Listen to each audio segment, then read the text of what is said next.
Next question, Jeff. Where are you? Right there. Yeah. I just want to thank each and every one of y'all for all you've done to your bodies.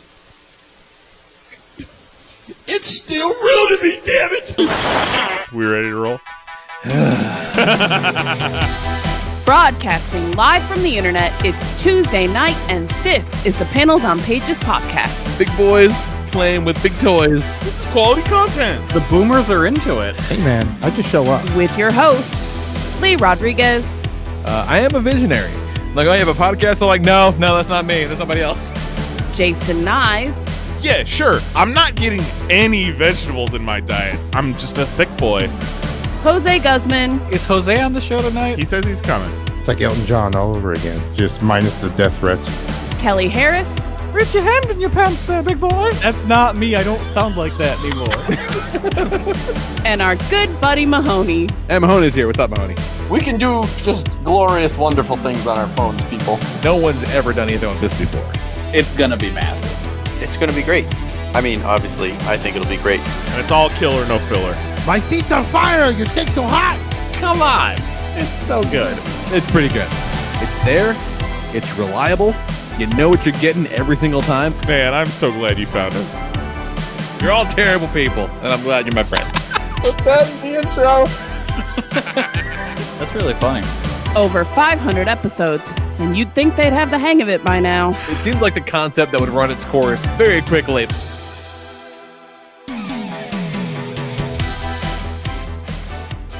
What is happening, everybody? Today is Tuesday, April 6th, 2021, and this is episode number 553 of the Panels on Pages podcast. I'm your host, the Lord Reverend Lee Rodriguez, and joining me tonight, we got Mr. Jason Nyes. I will make sweet love to your father.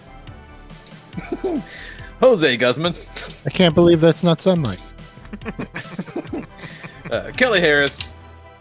Lee, I've been smoking crack. And our good buddy Mahoney. I would like to be entered into the Pop Hall of Fame multiple times, please. I mean, sure. Well, you could be, because you could be Popcast Mahoney, but Yeah. then you can also be El Whip Yeah. Mahoney. Mm-hmm. And you can also And you could even be El Gringo Gigante. I'd like fantasy I'd like 3 football entries. Mahoney. You can be in 3 times. Tito have 3 entries in the Pop Hall of Fame? I don't think so. Well, he could go in Nope. 2. Nope.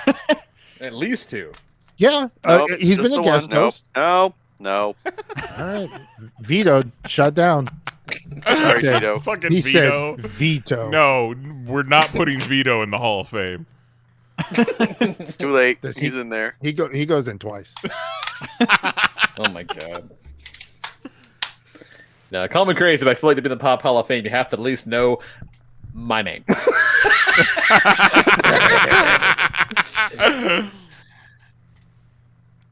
Call me old-fashioned. Oh, have to look it Everyone up, in the but, Hall of Fame has to have that moment when they find out Lee's real name and go, wait, what the fuck? I think our Pop Hall of Fame is real light. And we should maybe do something about that. Oh, that's awesome. Yeah, I forget who. I think there's like 4 of us. I think Owen Wilson's definitely in the Pop Hall of Fame, right? For sure. Well, no, Lee, we had an actual Pop Hall of Fame, remember? Oh, fuck, we did. That's right. Yeah, it's me. I think it's me, Kristen, Dave, and like one other person. Some other fucking asshole. Was Kelly not put in? No. I thought Kelly was like a young buck, a young entry. No. I thought we brought him in when he was 16. No, the first entry to the Pop Hall of Fame is the concept that you can have cancer and still be an asshole. Yes. Which is fucking completely true. Coming in hot tonight, y'all. Like, shitty Too far people can Tuesday. still do good things. Like, bring people a and chicken sometimes- sandwich. And sometimes cancer gets it right.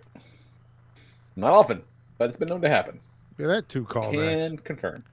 I can't even Google search Popple's Choice. Yeah, Google's Lee, just like, fuck about off. that. So if you're in the Pop I Hall would of Fame, assume the just raise your forums hand. just ate that. Well, I mean, it was on the Say the main what? site, but remember, Lee, we were going to look into seeing if we could salvage any of those main site articles. I didn't want to bring it up while you're on vacation, so. Yeah, I'm gonna get right on that. No worries, it's fine. Yeah. All right, the forums are still here. I found the forums. I'll find it. Which ones? Yeah, it's The old ones. How old? yeah. Don't worry. Getting that stuff turned on is like my next thing on the to-do list. It's gonna be fine. It's gonna be great. Gotcha. Here's Jose's 52 pickup from 2011. Let's see how many episodes there are. 6. Nice. Oh man.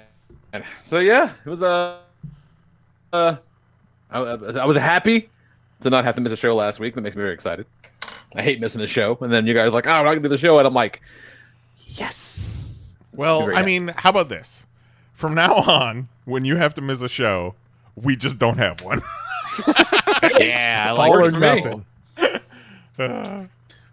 Fucking works for me. All right. But no, yeah. Took the week off for spring break with the kids. That was kind of cool. How many people did you show your titties to? Oh, How many beads did you get? so many beads. I got all the beads and a couple of pairs of sandals. I'm not sure that was about exactly. It was kind of weird. Oh, Like it seemed okay. kind of like they're just trying something different. I guess I don't know, but I saw it as a compliment. Oh, So- they were letting you see toes for free. Right, yeah. Like Yeah. in So- 2021, throwing your Big hit. flip-flops at somebody, that's a compliment. Yep. Yeah, I like to think so. I think it was good. When did the majority cool, of people become feet people? Jose? Dude, I don't know. Like, how do you become any kind of anything? It just But it's you become got like a weird fucked thing up that as a sort of kid permeates. Somehow Like, it carried over, and you're like, all right, I'm into that. Yeah. yeah, but you ever find yourself like watching some regular ass normal porn, and then like they start doing foot stuff in the middle of it? You're like, okay, what the fuck is this? Like, Yep. is that where we are now? It's that mainstream now. Come on. Okay, I blame each generation's entertainment as children. Okay. I Go can see on. that. I feel like you can usually trace it back to something you saw as a child. So probably So I'm like That's what I'm sure saying. there was- Yeah, you were fucking scarred as a child. And So yeah, there was some like TV I'm like with you. fucking. There's an episode about of SpongeBob about feet, and everyone was like, "That's just lodged in the back of their heads." You just hit at the right time. Yeah. I can see that. there was the cartoon Quentin Tarantino Babies. Yeah. Oh god, but that was cool. I hadn't had a week off of work in a long time. It was kind of fun. Had a great time, and then before I left, though, I got sick, and it was fucking weird. Like, I had, It was weird. I couldn't allergies. taste anything. no, it was allergies and shit like that kind of escalated and turned to like a sinus infection. And like, when you haven't been sick, Nice. Put it on the calendar. that's the thing. Yeah, that's the thing. Because I was like, oh man, they're gonna bust my balls for the sniffles, and I'm like, fuck, wait, I haven't had the sniffles in a full calendar year. It's been fucking forever, yeah. Because it's almost like limiting your exposure to the public and wearing a mask everywhere you go is good for your immune system. Yeah. Who would have fucking like? It was fucking weird. I was like, oh, like I was just snotty and gross, and it was a sinus infection, so a little puffy in the face. Like I feel bad physically, and I kind of forgot what it was like, and I didn't miss it, and it was horrible. Yeah. It was just very strange. That ear infection Wasn't took that me fucking- out of commission for 2 weeks. Yeah, and it fucks you up because you're not used to being sick. Mm-mm. Very odd, very very strange, but better now. It's all good. I came back and immediately started construction on the pool. The pool's installed now, but Oh, it's all while done? the pool was coming, That's quick. like the pool's up. There's water in it. There's no power yet. We're still running that, but the pool is up. There's You have How many the frogs? none so far. All right, time to fix that. Yeah, but there's a lot left to do. But like the pool, the structure of the pool is there and shit. And Kelly, it's Kelly, it's going along. come here. Come Yeah. over here. All right, Mahoney. What's up? How many frogs do you think we should put in this pool? I got like 8 in my pocket right now. Let's fucking go. I think no less than 20 frogs. Hell But we yeah. don't put them all at once. We put like 2 a day for a whole Whoa. week. Yeah, that's good. That's too many. That was We fucked need up. to attach them to some drones and just fly the drones. Oh over no! them. I want to put one. Let's put one frog in his pool, but it's like tied to a rock, so he Okay. doesn't know what's going on. But like, it's not underwater. I don't want to kill it. Oh, I thought you were gonna attach like a tiny suicide note to it. I don't want to go that far. Okay. We'll let like just its mouth stick up above the water. Okay. Do you think we should 'Cause, I make mean, it look honestly, like? that would be weirder, right? If you came out to your pool and there was a frog that was Yeah. like just barely head out of the water, you'd be Yeah. like, "What?" I mean, what's you know, like, Should we make like it shit. look like the frogs are trying to eat his gas line in his car? That's not a bad idea. Yeah, then we should all do the that frogs too. well, you guys want, like, at least, like, we'll say hi when you come. Lee, this is a Oh, private hey, conversation. Hey, how's it going? Lee, go stand over there where me and Mahoney are talking. So fucking dumb. We're not gonna But, say hi to him when we go to visit. We're gonna put frogs in his pool and leave. Oh, why would we say hi to him? We've got So weird. handfuls of frogs. God. So much work to do. So much work Like, hey, to do. look, here's your friends, the frog perverts with their frogs everywhere. All right, we should get back. Jackson, Ah, Jackson cool. be like, that checks out. Jackson be like, I fucking knew it.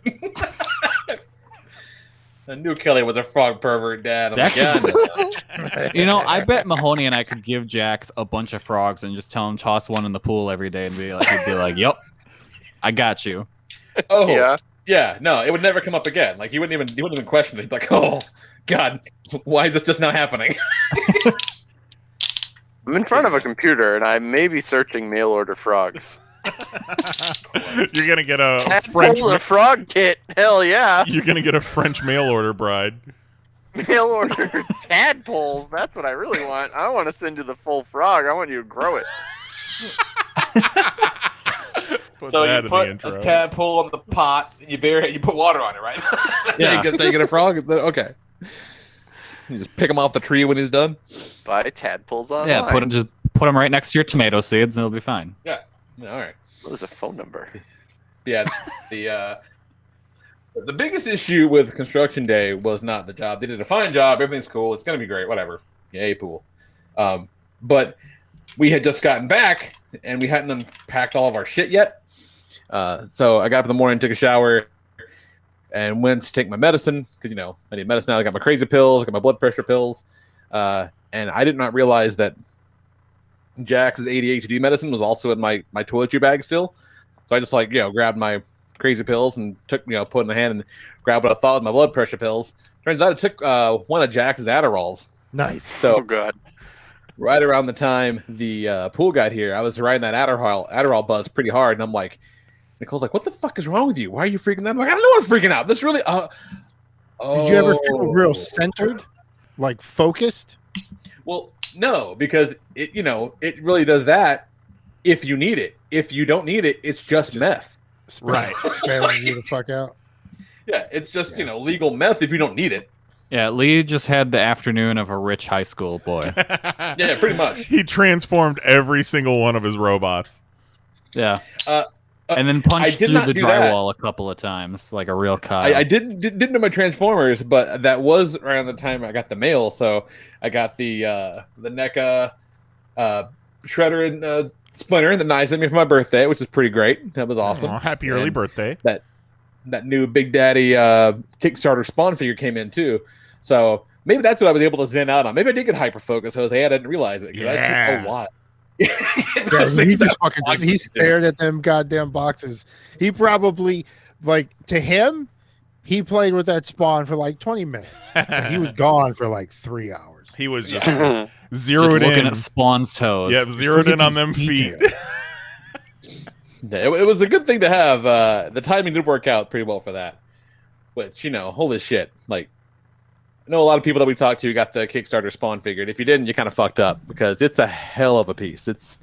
I've never seen better presentation before in a piece of toy before. Yeah, It's really, really impressive. The presentation is pretty wild. I did not expect to open the box and there be, the carded figure and then the extra accessories just sitting there loose in foam. I thought that was pretty wild. Because if you put all the accessories in there, it fucks up and doesn't look like the old card anymore. So why Right. wouldn't it be by itself? Like, all right, cool, yeah, fucking genius. And I dug the the weird director's cut of the first issue in there with a bunch of commentary and shit. Like, it was really, really cool. It's fucking A+ all around. So I'm super in the bag for whatever the hell they do next. It was really cool. Action figure of the year. And you know what? I was a little skeptical, not because I didn't think it was going to be good, but I thought the notion of action figure of the year for 2020 being a thing when nobody got it until like, you know, March of 2021 was a little bit fucky. Right. But that whole year was fucky. Yeah. Oh, what you mean 2020, the year of our Lord? That was a fucky year, you think? Just a tad bit sus the whole fucking year. Who were they going to give Action Figure of the Year award to? That fuckhead Randy? Fucking Randy. God You damn think it, he listens, Randy. you guys? I think he probably listens. It's cool. Yeah. He's probably listening. Yeah, you stupid sack of shit, Randy. Oh my god. I fucking love Go Hard Yelly. Yeah, we were going super too hard Tuesday before the show tonight, so We were on Super Too Hard Tuesday in the group chat earlier this week when I was on Twitter a little too much and saw people talking about the Snyder Cut again.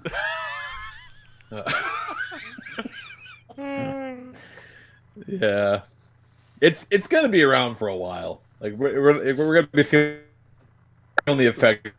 The Snyder Cut's going to be here forever, Lee. For It's never a going to minute. go away. Yeah, It's on the probably not gonna internet. go away.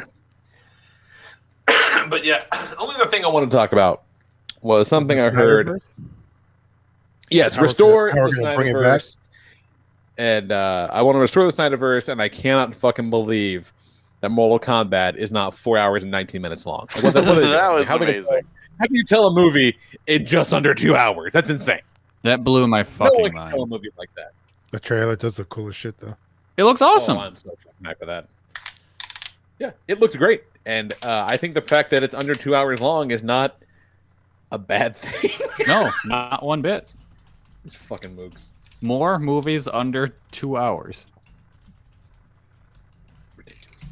But I did hear this thing on a podcast, and it kind of stuck with me, and so I wanted to pose it to the group. So I like to play this thing with a good friend Jennifer, my second wife Jennifer. I like to play the game of deal breakers for her. She's single, very hard to date during the pandemic era.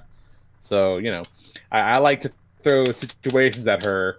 You know, what's your, if you had to pick between, you know, this guy who, you know, you're great man, you're great guy, whatever, but he has like a flaw, like what's, you know, which one? I don't pose it as a deal breaker as much as I would pose her with two things, and it's like, okay, you got to pick one, right? Like, you know, you can't say neither. You got to pick one thing. And so, One ant in the pee hole. Yeah. yeah. Well, so far, Lee's but like, pitching this to us like we don't know. Would you rather? I'm trying to catch the crowd of the audience. All right, I know so you you guys. get like one thing, and you know, it's like something, and I give you another thing, and it's like another thing, Yeah, it's drink the milk or and suck you the gotta dick. decide which one you want. Suck Yeah, the dick, so- drink the milk. Yeah. So the reigning champion of that is a guy that I've named Jar Jeremy. And so Jeremy's thing is he's a great guy, but he takes all of his shits in jars and keeps them in a mini barn behind the house. Why does he keep Like, them? Doesn't matter. Oh, that's horrible. That's what.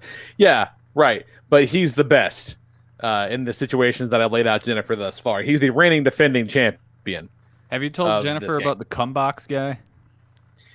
Oh yeah, Jar Jeremy was an easy victory over the cum jar guy for sure. I feel like the cum jar guy makes more sense. At least the cum Well, jar yeah, guy, so- you can kind of get where he's going. Shitting in jars and saving them in a shed, like that's serial killer shit right there. I mean, he's a good guy otherwise. Is he? Yeah, it's fine. That's the only thing. So this is a much milder version of that, but it struck me on this. They're talking about this other podcast, and it was very interesting. So, you know, imagine Mahoney, you meet the woman who is now your lovely wife. Okay. And everything's great. You're hitting off awesome. But so how old were you when you guys met? 17. Okay. So what if you're courting, you're 17 years old, but she still like really and genuinely believes in Santa? Like Yeah, he's coming. easy. That's the one you choose. I fucking love Santa. Yeah, Santa Yeah, rocks. I would have been fine with that. Yeah, but imagine like she's like 41 and she still believes in Santa. Yeah, that's fine. Yeah, I'm not worried about that. There's nothing dangerous about believing in Santa. No. No, but You it's like, say that. Go on, Jose. Go on. I'm just saying, like, it takes This a is gonna certain be type really of person to, at 41, honestly and truly believe in Santa Claus. Okay. Yep. I've got a question for you. Says the conspiracy theorist. The closest of us to someone who believes in Santa Claus. Okay, well let me ask this question. Yeah, but that's not true. No, because that's just made up shit to make money. Is Like, there a difference between believing in Santa Claus at 41 and believing in Jesus Christ at 41? No. I'm inclined to say not really. Same. But in the Feels grand awfully scheme, close. not really. Yes, it is close, but yes, because you're choosing to believe in a religion. Santa Claus is known to be fake. It's known to be the parents, but it's meant to give the kids something for that night and a reason to get presents. It's all about making money. Not Alright, that so Lee, what's the Christianity other is thing? either.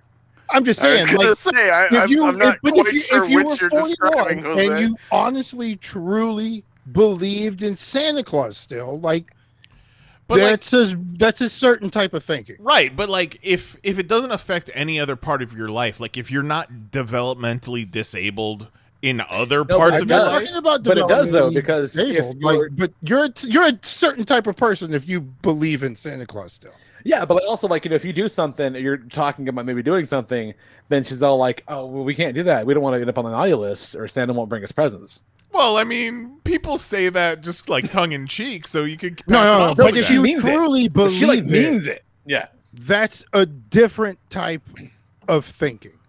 That's that's like I question your thought process in all aspects. I've met a lot of people with the worst beliefs. So I'll, Yeah, but that's What different, you know, what but- sort of things get us on the naughty list? Because that's where I'm gonna start drawing lines. yeah. Like I've known someone that thinks that pandas are not real and they're all just people in costumes. That's a real problem. So what was the other thing, Lee? What was the other one? Well, that was like more like this idea of like if that's a deal breaker or not. But one of the other ones that I threw at her recently was, what if every time they made a bowel movement, they required you to hold their hands and make eye contact? That's no. Definitely a deal breaker. Yeah, that's a bad time. See, like That's just inconvenient. Like, forget Yeah. about like I don't want anything to do with. Like, I don't have the fucking time in my day. Yeah, I need I'm you doing to have other to shit. worry I need you to about come to being my in there holding job. your hand. I'm at I the need Yeah, to- she picked Jar Jeremy over that one for sure. Yeah, I Yeah. need Yeah, I still- need an still- independent still there, person yeah. who Nah, can handle see, taking a shit on their own. Jar Jeremy, like at some point, does he get rid of the jars? Yeah, the situation becomes untenable Right. at some point. Well, that's the thing. He's been doing it for a long time, so he understands that they got to be cycled out, and you don't necessarily know how he does it, but you do know that he does it. That, you know, He Yeah. puts him in the periodically- bag with the soup and takes him 30 minutes away. Yeah, right.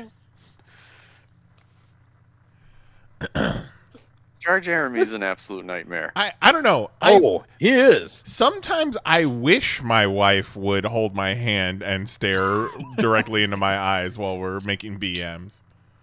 I bet if you asked her, she'd do it. I'll ask her Or for like, you.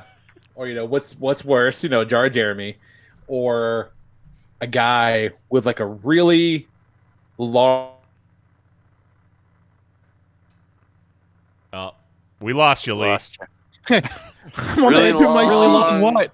Really Just long the what? edge of- Long and throbbing. No, he's got a really big Victorian doll collection, like a room or in his apartment or his house is just full of like creepy old ass dolls. No, Thick that doll, is man. I mean, that's not far off from the shit that you and I buy. Yeah. I think it is though. I don't know. They're just fucking creepy. It's all toys. I'd When rather I have go over a to his toy house, man does he than take pictures of me when I'm asleep? yeah. Yeah. Just once, Yeah. and then you get another room. I'll take toy guy over jar shit man. Which one would you be more embarrassed to introduce your friends to? Jar shit man. Because you know he talks. You know he talks about it. Well, what happens if he has to go to shit in public? Does he like shit in the He's jar got and save it his and jar bring in it his back? car. He simply doesn't. A is fucking my car guess. jar. He just handles his business and waits. He just holds it. And Yeah. he's like, "Oh, I can't go out today yet. I haven't shit." Yeah.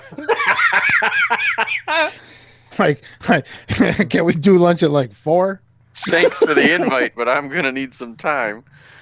Oh man, who doesn't shit by 4 o'clock? Jesus. Now, where does he Well, get the no. jars? Are they like? Is it like every time you finish a thing of salsa, he's saving it? Or No, like they're like mason jars. yeah, like spaghetti sauce. Some ragu. No, they're like mason jars. Like if you know, I'd like rather it the be lady who makes recycled. jams, it's those kind of jars. Okay. Oh, see, that's environmentally conscious, Mahoney. That's really good. Yeah, you want to reduce, reuse, recycle. So this one See what is a great in a guy. Totino's cheese dip. Right. That one was tricky. That one was tricky. Now, I've seen enough hoarders to know that there is some deeper mental illness going on there. Yeah. For Yeah. sure. He's a fucking dreamboat otherwise. Now- Imagine if they hoarded and believed in Santa. Just a real himbo with a bunch of shit jars. I have a real problem with he's a dreamboat otherwise, because to Yeah. me this is like immediately disqualifying. Of like, no, you can't be a dreamboat otherwise. Like other than Mahoney, the crippling mental illness, imagine that he's Chris a dreamboat. Evans has a shit jar collection. Yeah, but Right. you know Chris Evans has a shit jar collection. He immediately is no longer hot.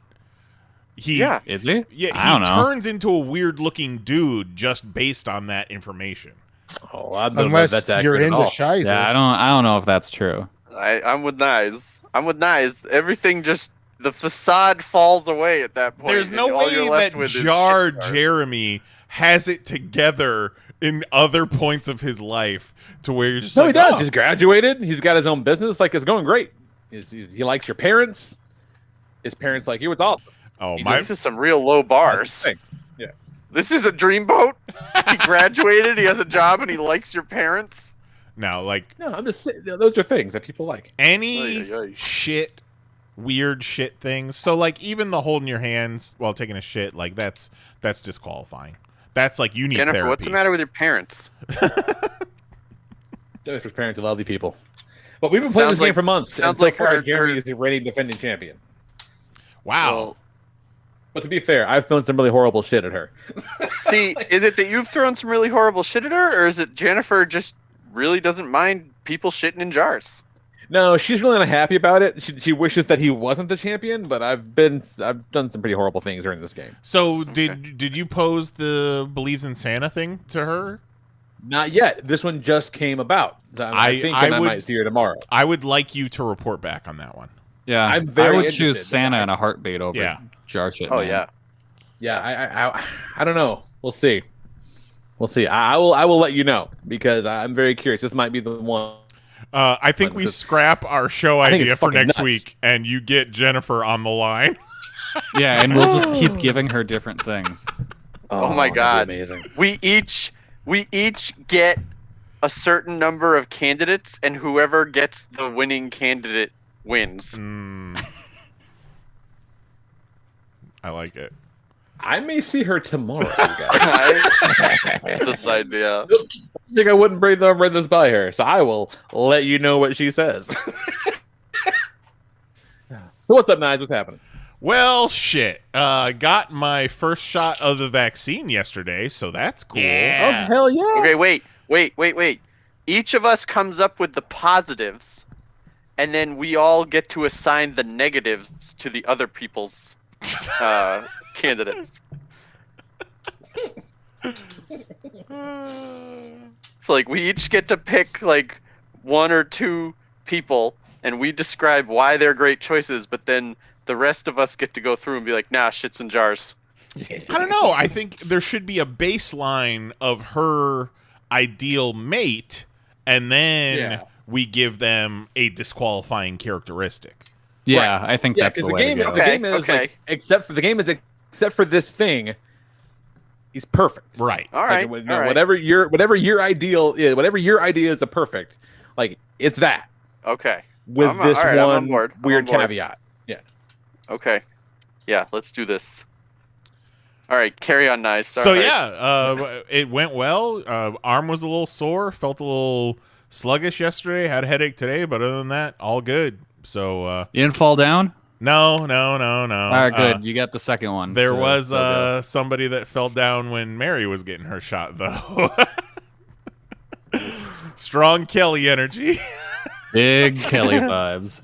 Where was she that they were walking about to fall? So we got our vaccines in an old abandoned Sears.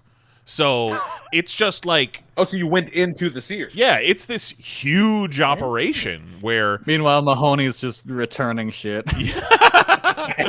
No, they scraped the fucking letters off the side of the building. Like, it is gonzo. That Sears is no more and has not been for a while.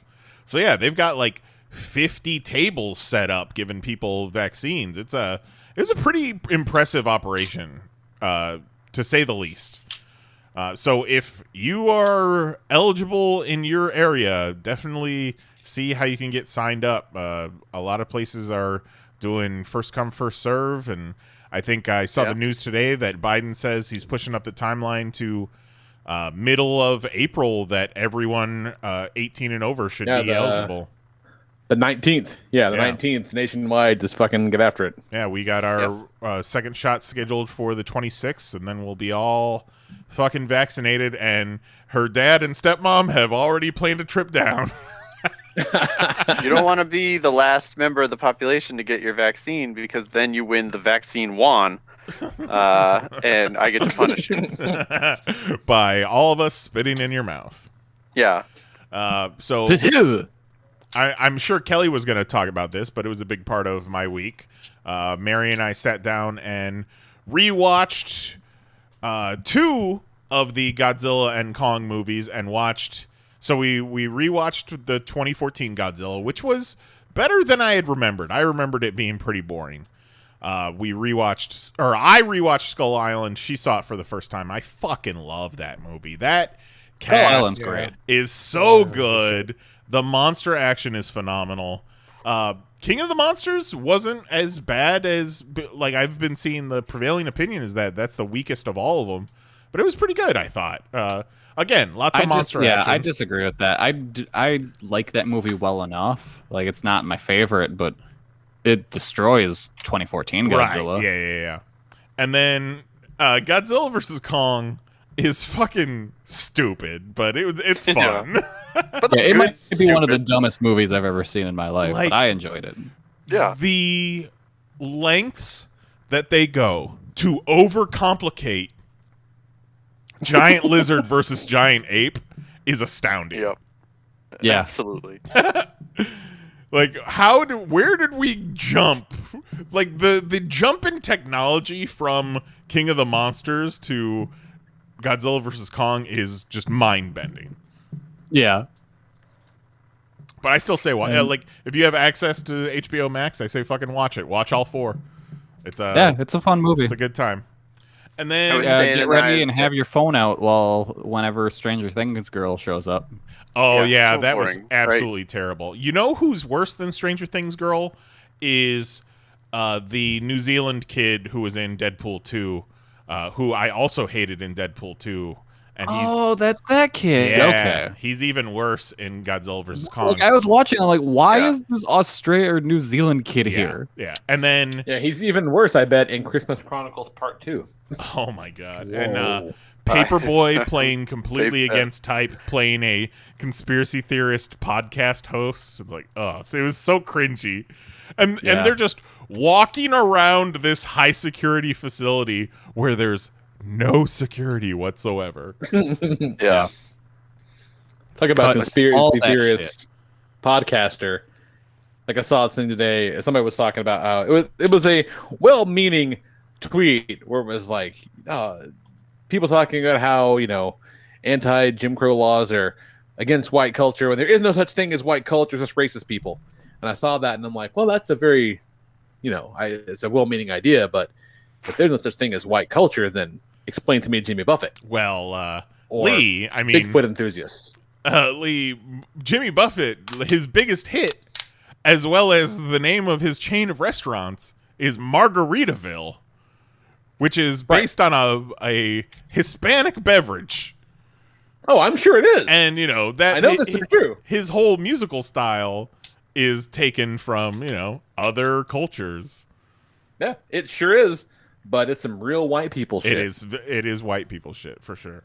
But And the point of that end, tweet is, I would say that conspiracy theorist podcasters also some real white people shit.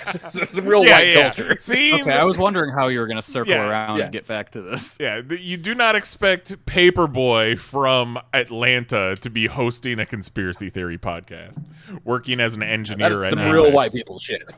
And there's no like red flags that come up in the upper echelon of Apex. Like, why is this a employee of ours hosting a podcast? Oh my god. Amazing. Yeah, and the way they get the secret final boss into the movie is the dumbest thing possible. Yeah. so dumb. And he is not thick enough. No. And like Can we talk about can we spoiler alert Well, and talk about him for a I moment? mean, that character has been spoiled, but I don't know if Jose's watched it. I don't know if Lee's watched it. I haven't watched it yet, but there's no guarantee I'll get to it before the end of April, so it's fine. All right. Well, it's not a huge deal if you get spoiled. So Yeah. I'm an adult, and I didn't watch this fucking movie, so go ahead. All right, so Mechagodzilla shows up. Which I knew was probably going to be a thing, right? yeah, Yeah, they and so revealed they do. toys. Go ahead, Kelly. Explain He is, explain like- how he comes to be. Based around his like fucking this Japanese guy shows up because you need these movies need a Japanese guy to say Gojira. Yeah. Like they need Gotta have that. If it. they don't have that, just fucking toss the whole movie out the window. Yes. Why are we even doing this? Spoiler alert: they killed Ken Watanabe in the last one, so they needed to get a new Asian guy in there to say Gojira. Who may or may not be that character's son. Yeah, Mary mentioned that to me after we finished. And I was like, I did not pick up on that, and I felt like I was paying attention, but apparently that's It's because they offhandedly mention his name is Serizawa, which is Ken Watanabe's character's name too. Are you fucking joking? So, and the thing is, like, I saw some interviews with the director. I don't think the director knew that. Like, based on the way he's talking, he just kind of talks about him like a guy, just some guy. Maybe So he either- cast that guy not paying attention to what happened to him in the other movie. Yeah, it's weird. So his brain was connected to the skull of the Ghidra head that was not destroyed. And then Serizawa gets like electrocuted or something, and the Ghidra skull, which does not have any brain matter in it, Just bones. just bone, takes over the Mechagodzilla body. Yep. it's a Ghidorah ghost. Yeah. Like that. Fucking what? In this weird scenario you've somehow made it make zero sense. Well, And my favorite 0 sense moment is Yes. that right after this bone monster skull takes over Mechagodzilla and starts driving it, he launches a bunch of rockets out of his shoulders. Yeah, it immediately that- knows how to use all of its Like that would somehow be Yeah. instinctual to a giant monster of like, maybe I should launch my shoulder rockets. That's probably Yeah. what I should do right here. My favorite thing about Mechagodzilla in this movie is how just juicy he is when they start beating the shit out of right, him. there is yeah. a lot of oil and hydraulic fluid in him. Yeah. Yeah. He's just so juicy. Well, that sounds like a whole lot of fun. It's Oh, it's a great. really fun It's a movie. lot of fun. You're gonna love it. Yeah, it's definitely stupid watch as it. shit. The but it's yeah. really fun. The scale still fucks with me, not between Kong and Godzilla, but like when Kong is on the boat and they do like a wide shot of him on the boat, he looks like just a big gorilla on this very large boat. And then they get to Hong Kong and he's taller than this fucking 50-story building. It's like Yeah. I can't with that. He was real funny. bummed to be on that boat. He Yeah, was he real was. bummed to be on that boat. He's the great. scale I was is watching weird. that, I'm like, this made me, that bummed me out. I'm like, no, let him off the boat. He's there's- truly the hero. There's no sense of time, like whatsoever. no, Like zero. they put him on that boat and they sail off to wherever they sail off. and it Antarctica. takes fucking forever. I like that they never show us how he got on the boat. They just like, oh, he's here now. And then finally he gets where he's going, and he goes to the place where they go from there. And then, like, I look away, and he's in Japan. And I'm like, how did he get to Japan? And then, like, Stranger Things is in Japan, and she's on the phone with her dad, and she's like, Dad, I'm in Japan. And he's not like, how'd you get to Japan? You're a junior in high school. And then he's in Japan, and like everybody can just get to Japan like on demand. Like they can just teleport themselves to Japan. About the dad is my friend and I refer to him as Sad Dad. And literally all he did in this movie was show up and be sad. That's it. He didn't do anything else. Yeah. But still, watch At least it. It's a good time. The Kong people like served a purpose. Yeah. The Kong people like communicated with Kong and shared like how he's feeling, all of that. The Godzilla movie was people, carried by Kong for sure. The Godzilla people did nothing. No. But it was very good. It was very enjoyable. Yes, it was a fun time. I still say my main problem with the Godzilla movies is that the backstory for Godzilla is pretty much just the backstory from the 90s Gamera movies, and those did everything in a far superior way. So it's like this is just a lesser version in every way, and why wouldn't just make a fucking Gamera movie at that point? Godzilla being sort of guardian spirit of the earth is very Gamera, for sure. To the point where he's got like an underwater kingdom and shit, and yeah, it's just straight up lifted from the Heisei Gamera trilogy. Well, the only other thing that I would have to talk about from the past couple of weeks that I did is my pizza wall. Yeah. Oh my God, the pizza wall. This wall. So let me. Your pizza wall is fucking gorgeous. So this goes all the way back. Pizza wall goes all the way back to when we did the pick a color and you have to eat that color of food for the rest of your life. And Jose's immediate response was pizza. Yeah. So that made me think, wouldn't it be cool if you could just like buy a can of paint that's just pizza colored and just roll that right onto the wall? So then I was like, oh man, this was when we were still back at the old place. I was like, wouldn't it be cool if I had a pizza wall in the new house? And my wife, bless her soul, agreed to it. So I sketched this up. This is the little 3 walls and doorway outside of my office where I'm sitting at right now. So it's the inspiration is like every cartoon pizza that you've ever seen in cartoon TV or movies. So a decent little design here.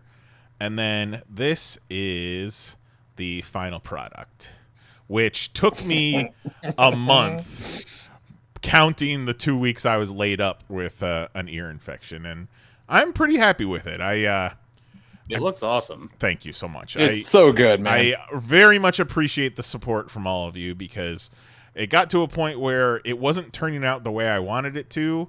And so I was procrastinating because I didn't want to keep putting in work and it not turning out the way I wanted it. And then, but once I started putting the black outlines on everything, it really started to pop. So yeah, once you put the details on, that's when it really started. Yeah.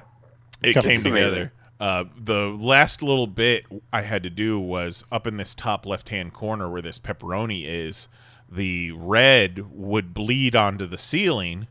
So then I would tape off the top of the pepperoni and paint the white back on the ceiling, pull the tape off, and then the white will have bled onto the fucking pepperoni.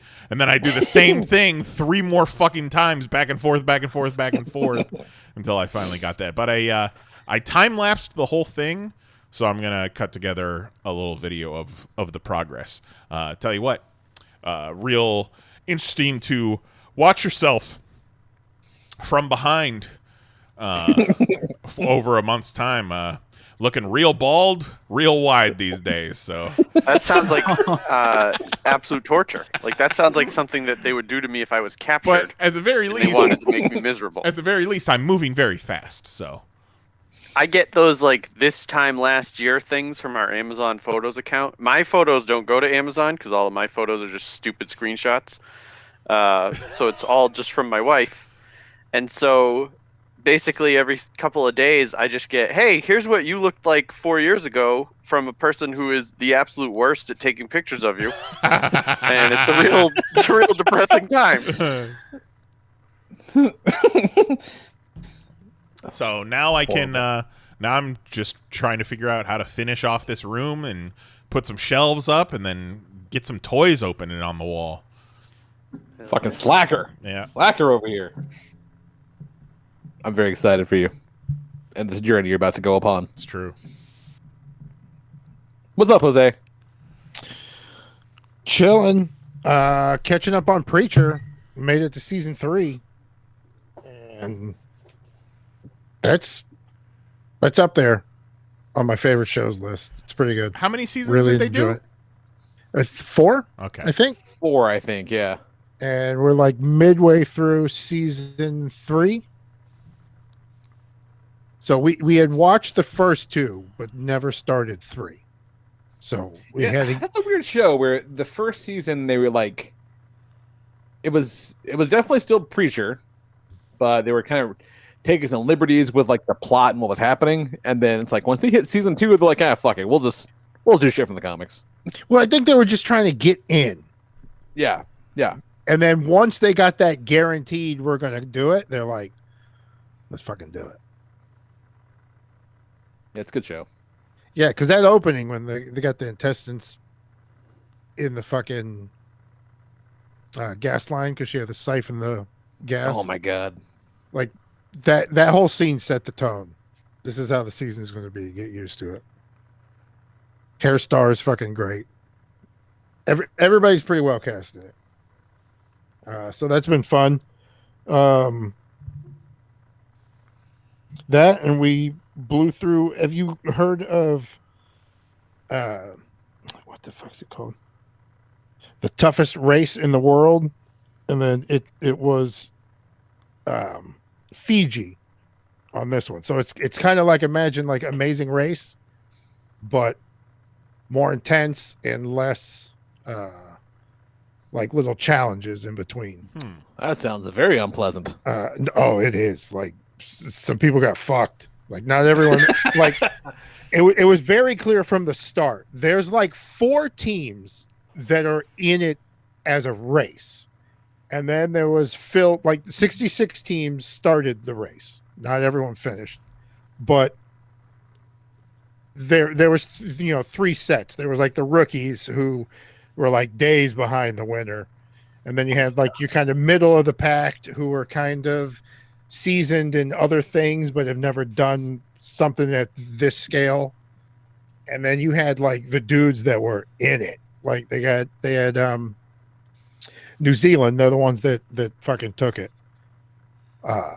Those guys went hard. They went 4 days straight, no sleep. Like Jesus. Been fucking mountain biking, New York Comic-Con.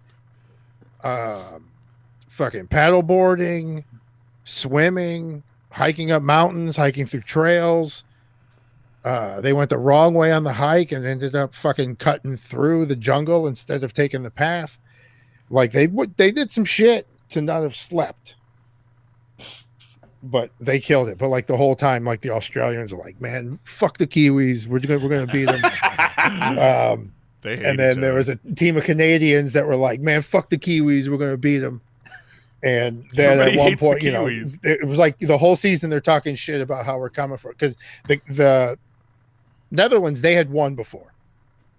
So like this has been going on for a while. They just now are shooting it, and they hired Bear Grylls to fucking be the host.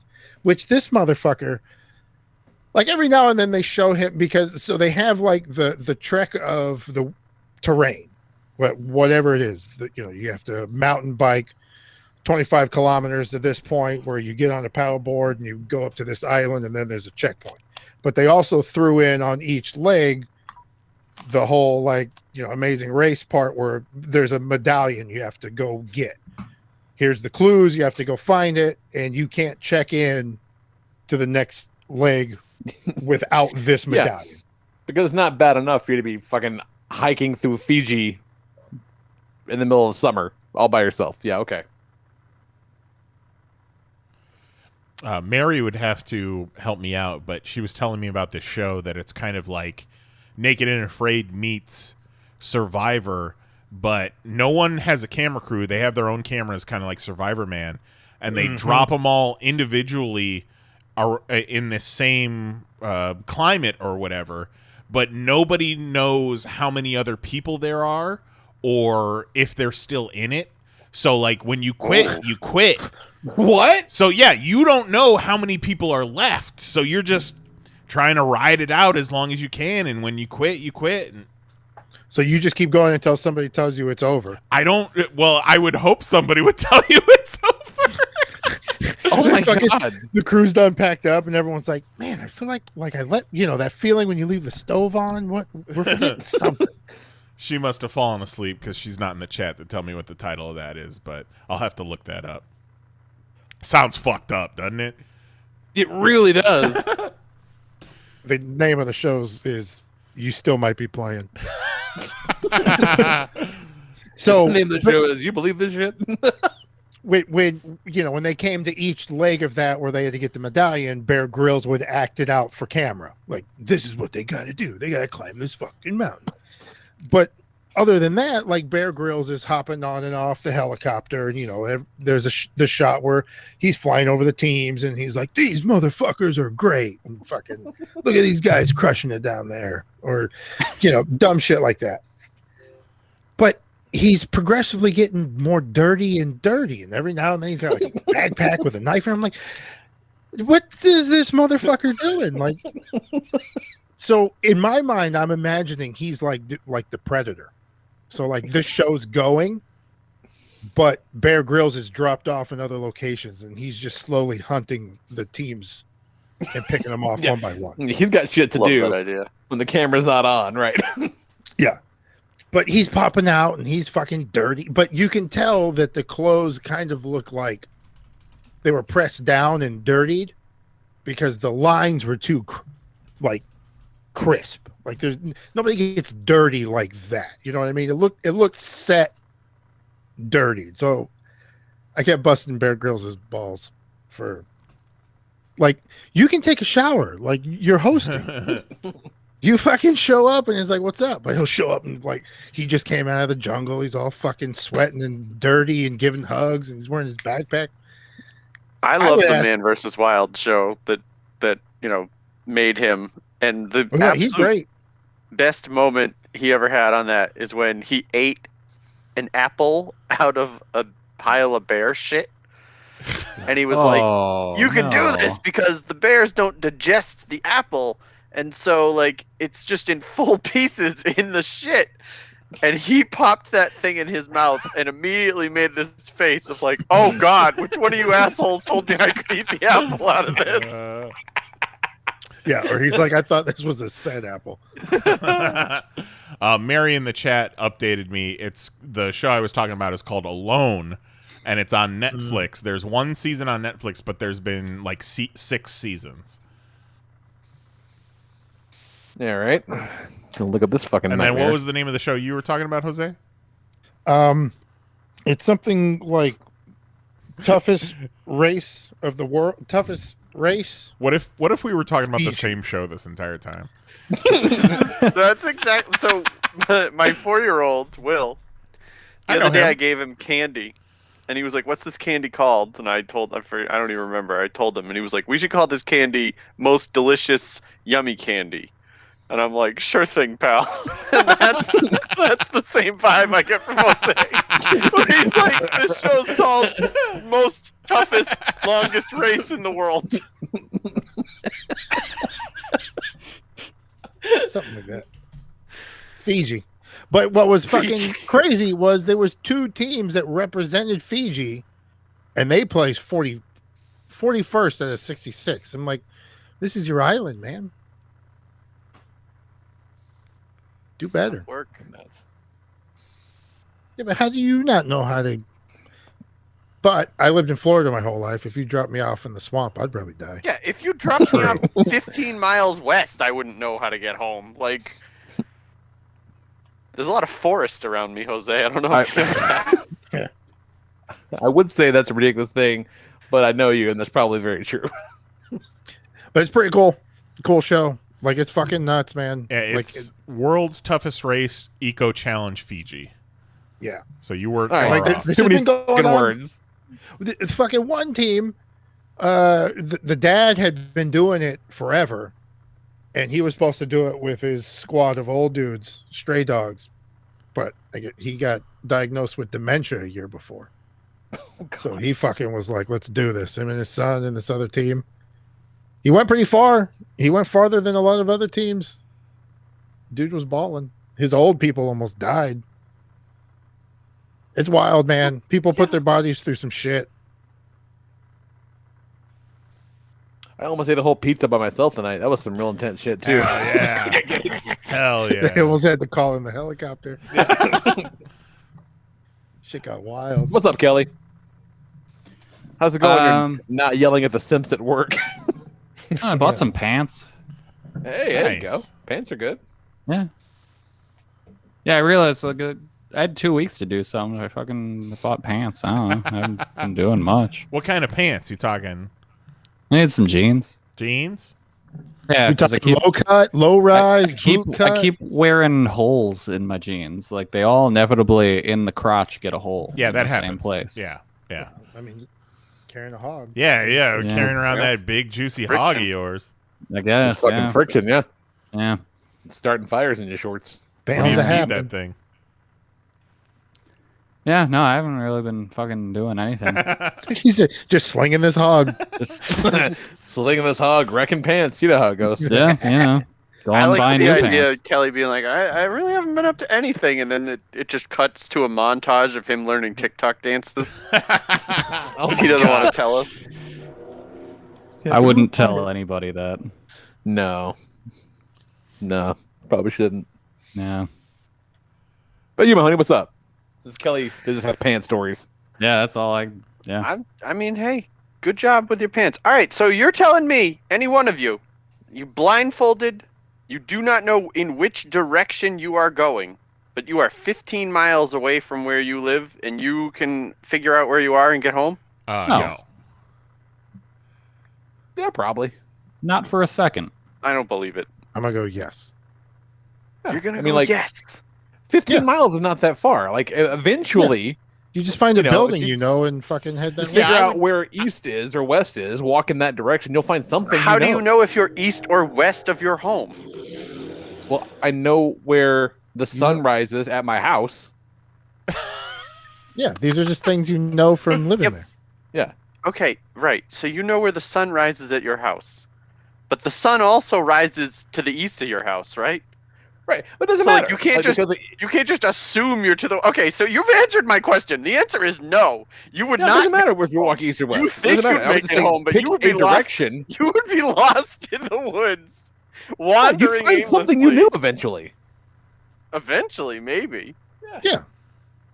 Just pick a direction and start walking. I guess it doesn't have to be east or west. It could be anywhere. You're going to hit something you know. Can I You'll hail? see a landmark. You'll see some kind of thing that you recognize. There's that Burger Now, the only King. problem is, like, you know, what are my resources like? Do I have anything on me, or is it just like me and my fucking, you know, Yeah. You got shitty Michael blue jeans Scott. and my Spider-Man Is shirt? I'm there a screwed. time limit? Michael Scott's setup. You got pants that you've cut off. Shorts. Oh, we lost Mahoney now. Oh, no! Uh-oh. Okay, Edge of my Hey, seat. back. you're back. I'm back? Okay. I said all you have is Michael Scott's setup. You got pants and you cut them to make them shorts. Nice. Well, he had a knife and duct tape, Okay, and you got a Oh. knife and duct tape. and I think some trail I mix don't or know. something. And a crush Hard on maybe. Holly. Hard, maybe. So determination. Lee's like, I'm gonna find the sun, I'm gonna walk towards it. Everything's gonna work out. Yeah. Yeah. I mean, Hard, yeah. maybe. No guarantee, but quite possibly. Mahoney made the joke about Kelly spending the past 2 weeks learning TikTok dances, and it reminded me about this. Did we all watch this today? this video?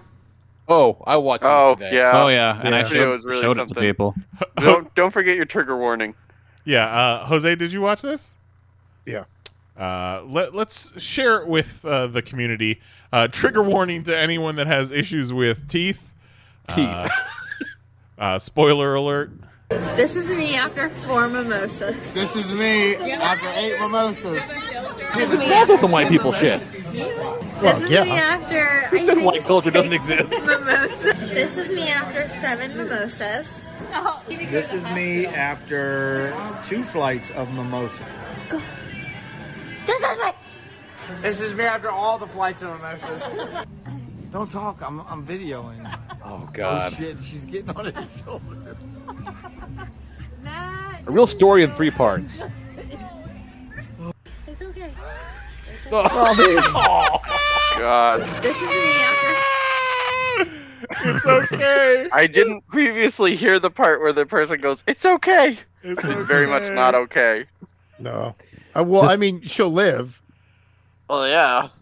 But she Oh, had God, such a jack-o'-lantern nice looking ass. smile. Just a complete insufferable video until the end. But I And wanna I'm like, know- wait, it's right now. Where were you at, how can cameraman? that guy Why'd say you white stop? culture doesn't exist? Come on. She's literally a poster child for don't drink. Like, don't get that drunk. Yeah. Like, look at how nice you looked at the beginning of this video. Then you had 27 mimosas, and now you look like a pumpkin. Oh my God. Absolute nightmare. We have been the Nizes and Mahonies may be the greatest Fortnite squad in the history of Fortnite squad. Sorry, boys. Yeah, like, hate to break it to the rest of you, but the 4 of us yesterday went undefeated. We played 3 matches and ran the table. There's and, something like, to be said about Lisa Mahoney is also her level isn't very high. You know, she's probably what, level 10 at this point, if that. No, I think she's like 20 something. Oh, she's, okay. She's getting up Okay, there because we okay. play so much. So, you know, that wrecks the curve a little bit, but man, it still is a blast. Yep. It's She really... is a little shy when it comes to Twitch. The first time we played, like, the 4 of us, I was like, all right, let me fire up the Twitch. And she just went silent. Yeah, I don't get it. I don't know what the problem is, but she won't speak on Twitch, so we haven't Maybe she's broadcast any of it. She'll But say the N-word. yeah, maybe. She has never been, know. She has been workshopping a British accent, and it's something else. Oh, she's been workshopping that for a very long time. But yeah, we're unbelievable. The other day I knocked some guy. I picked him up. I threw him in the storm, as I like to do. He crawled out of the storm, so I picked him back up. I threw him off a cliff. Exploded him into a pile of loot. Those It's raptors like, are when no I joke. throw you somewhere, you just sit there and you take it.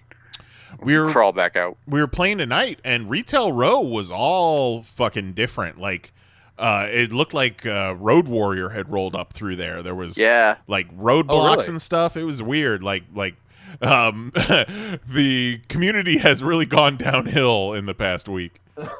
Yeah, the houses are all boarded up, and there's like makeshift barricades in the streets. Oh, that's cool. Oh, you Yeah, check that it's out. pretty interesting. So yeah, it's great. You know what I was doing when I wasn't playing Fortnite lately? Don't do it. I was not doing much of anything, just working and sleeping.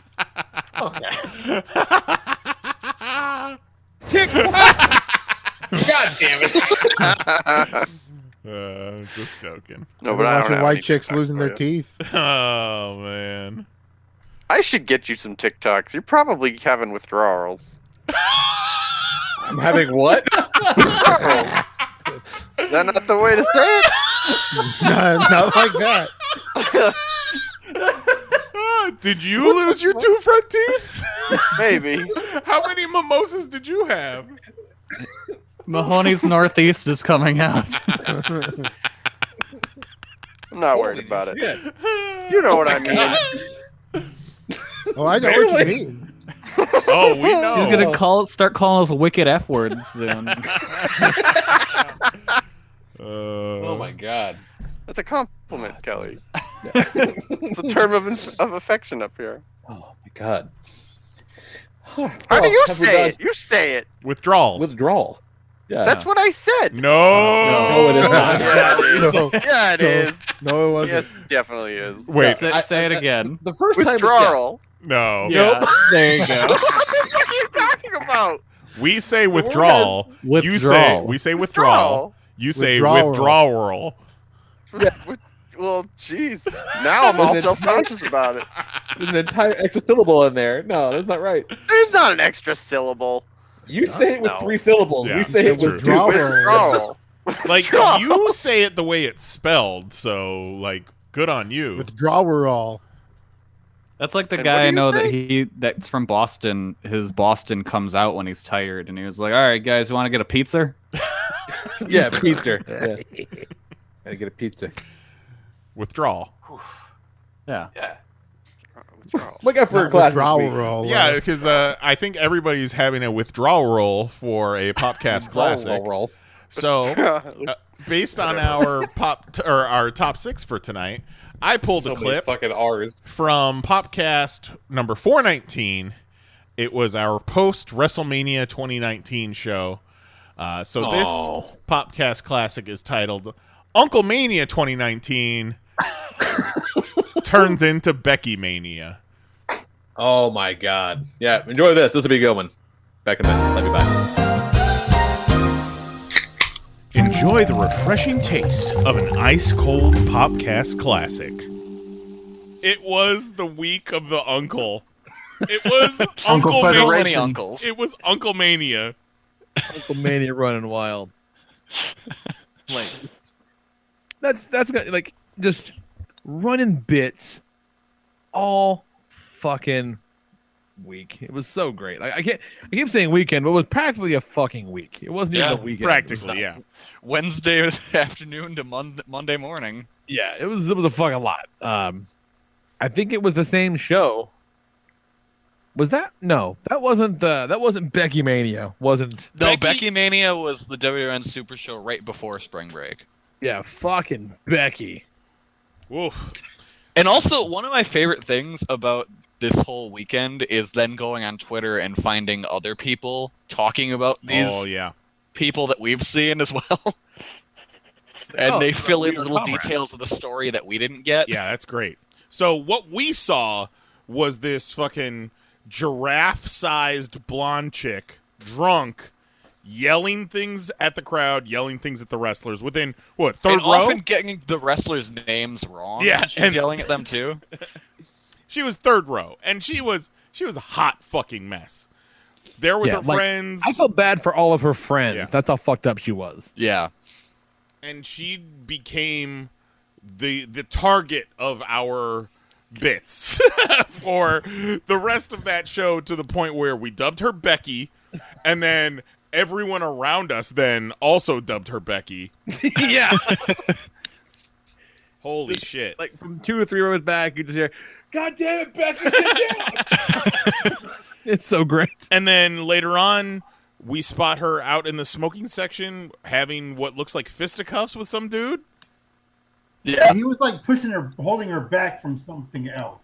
Yeah, it was really hard to tell what was happening because it looked like I think the dude was holding her back, and then there was another group of people, and like there was a woman crying at the center of that group. I've never got the story on that. Like, I don't know what that was about. I think they were sitting by Becky, so she may have just called them a name or something. Oh, yeah, because a couple dudes ended up moving like 5 rows back to get away from her at one point. Yeah. So Becky may have said a bad word at her friend, who I assume was her friend. They were sitting by her. And yeah, Maybe it not was after that weekend. Yeah, exactly. Probably not after that weekend. But so Becky ended up sleeping on the Satanist floor that night. Oh my god, I would not be surprised at all. Because Becky wasn't at spring break because she got thrown out of the venue by Will Ospreay, which we found out later. I would like to think Will Ospreay actually dragged her out of the venue. and then fucking Royal Rumble over the top roped her just out of the Pontchartrain Center. And in a city with thousands of people, with tens of thousands more transplanting for the weekend, somehow we found this bitch on the street the next day. Like, just as a joke, we're driving up to the French Quarter in our Uber, and I just see the shape of what could have been Becky, you know, tall, blonde, probably shit-faced. And I was like, haha, it's Becky, and we get a little closer, and we're like, nope, that's fucking Becky. That is Becky. Keep driving. Keep driving.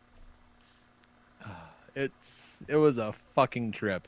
Shit, you know, now that I think about it, I'm really wondering if Becky was that annoying woman on the airplane on the way from St. Louis to New Orleans. Oh, wow. It might have been. Let's just say she is. I think it is. Because now that I never made this connection until just now, I think that was her. Becky is the patron saint of basic bitches. Yeah. Well, because I remember her saying that I think she and her man were going to Mania, and I remember people saying that she kept talking about that when she was being super lit at the WWN Super Show. What was the one quote that you said? Oh, because she was talking to she and her man sat next to this guy on the plane, and she's talking to him, and I just overheard her go, you know how people are having like marches for like everything now? I want to have a march for caviar. I think people could get behind that. That's a fucking Becky thing to say. Oh, yeah. Becky. So Becky. God damn it. Extremely fucking Becky. Nothing quenches your thirst quite like a podcast classic.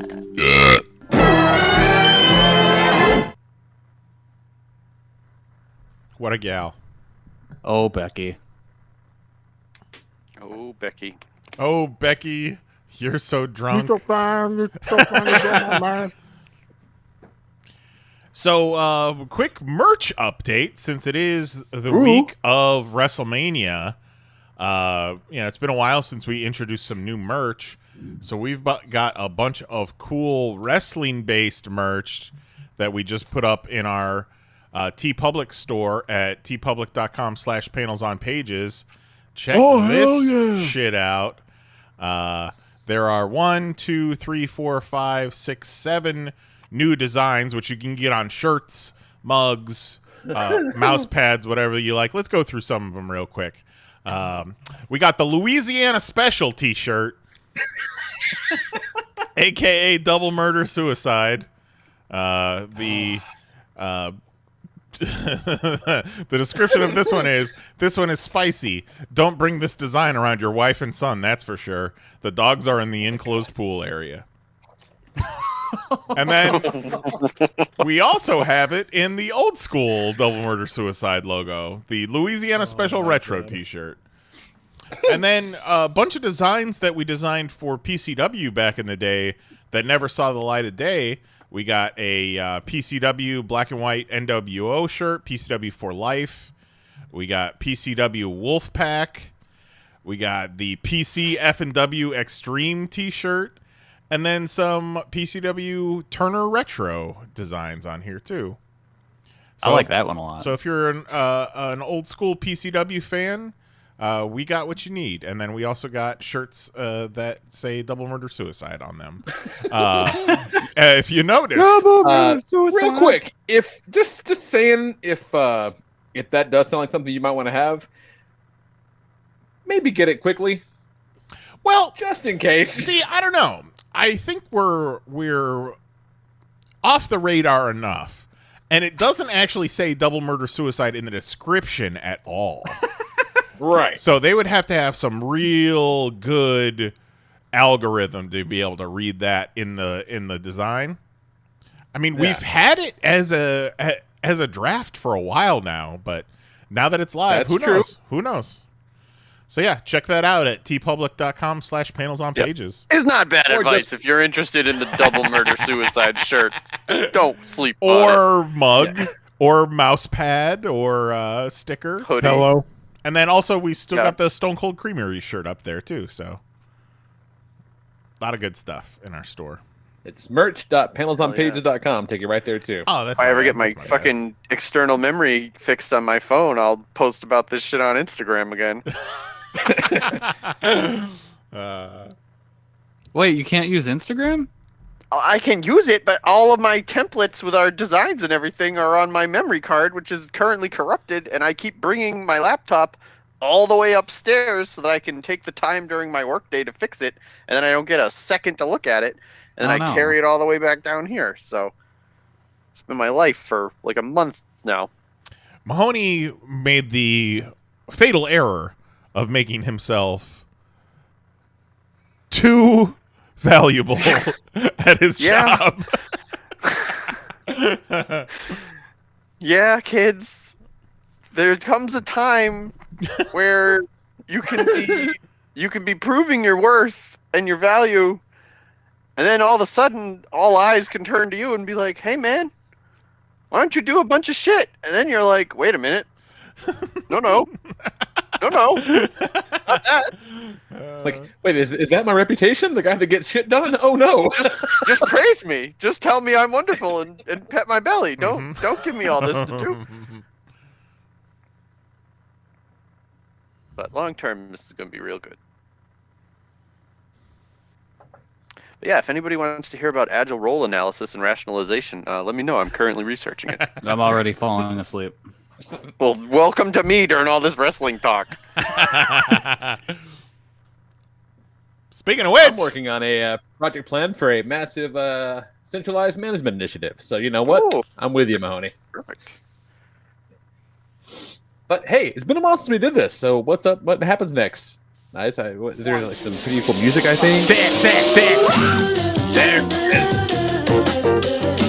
Top 6. 6! I still like 6. There it is. Love that shit.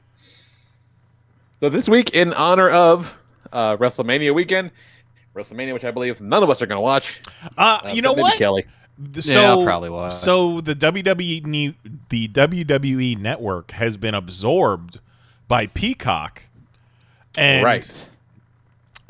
We got Peacock recently, so I might just watch. You some got the WrestleMania. Peacock?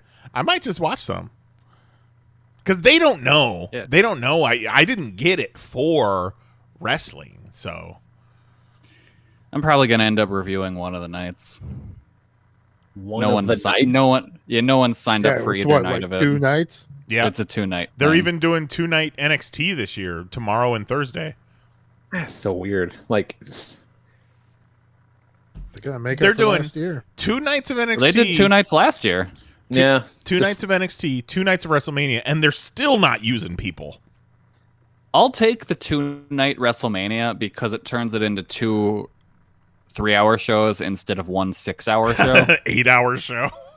Yeah, like I'll take that. It's Yeah. 100% more palatable. WrestleMania, the Snyder Cut. Everything's in slow motion. Almost. Oh, don't think they haven't tried slow motion at some point. I bet they have. Oh, I'm sure the Fiend's match will be cinematic masterpiece. They used to do it with John Morrison's entrance. Yeah. Yep, that's right.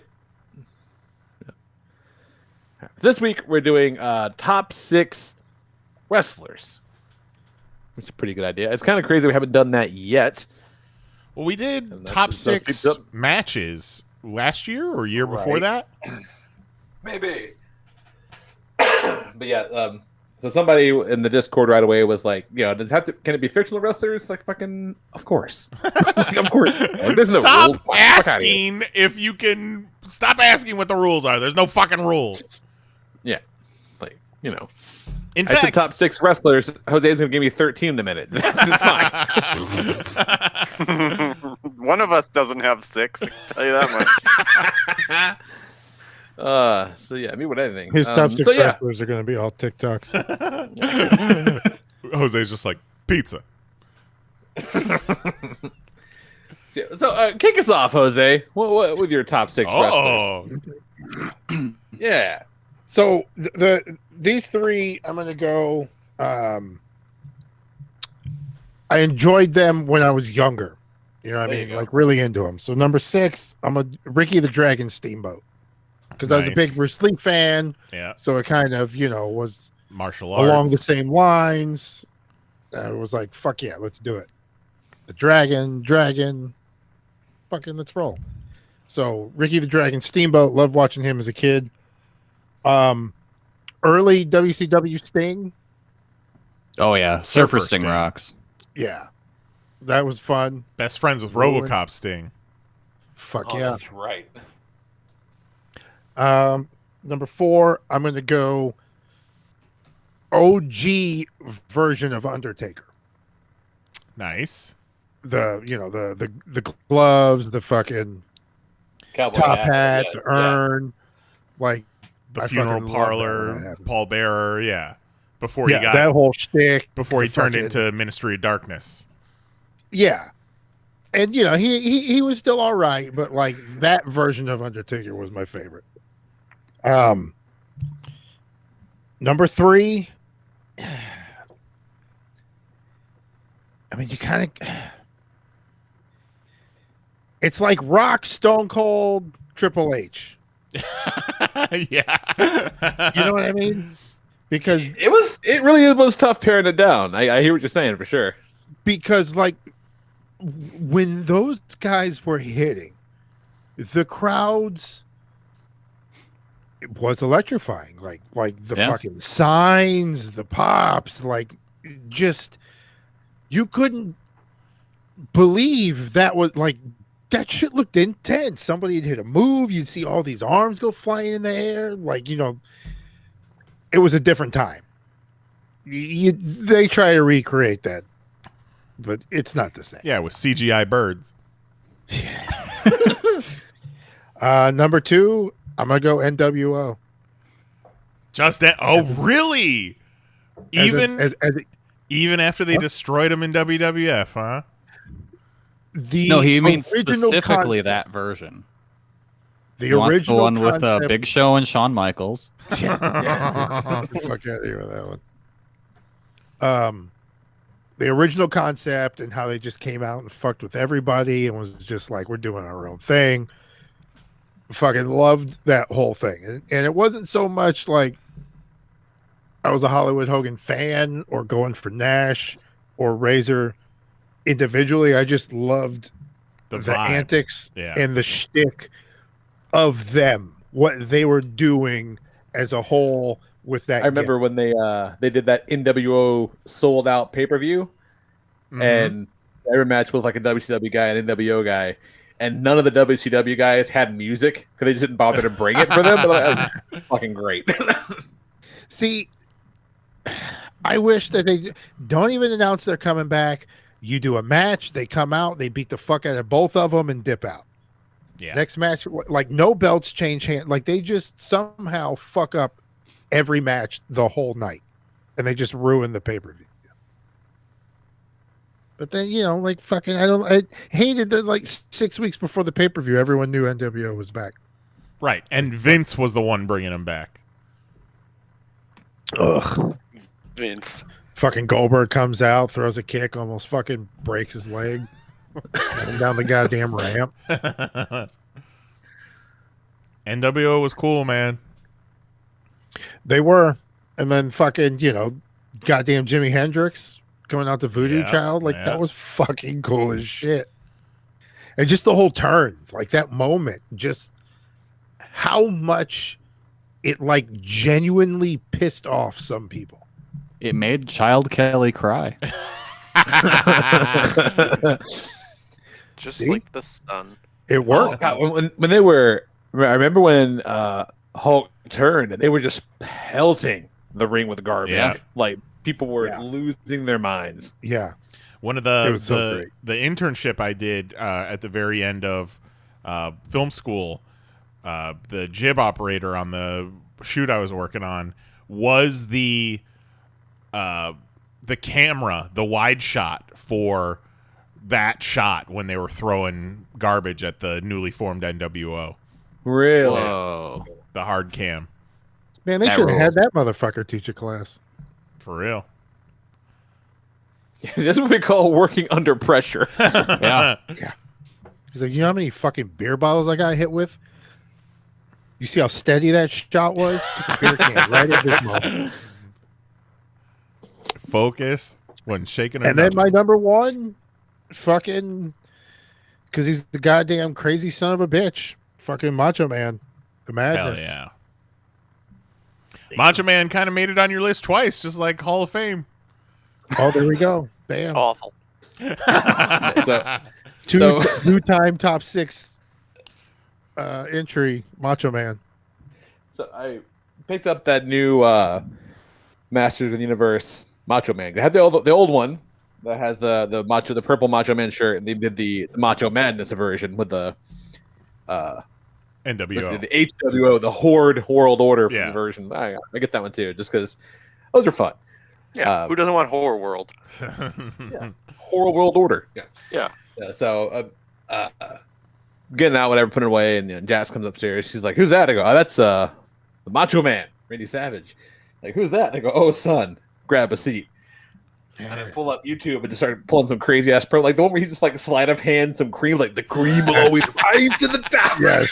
Going, dig it. And the look on my son's face, like, what fucking bullshit are you showing me? Who is this crazy man? Why is he talking this way? You would think that he would have identified with it. Yeah. Oh no, he did not like it. Like he was definitely smiling, but he was like, "This is fucking wild." I can't believe this is a grown up on TV. You just got inspired when you see him show up with them sunglasses. Watch out. Jax is secretly a time traveler, and he's actually Macho Man. Yeah, like, oh shit, he's on to me. Oh god.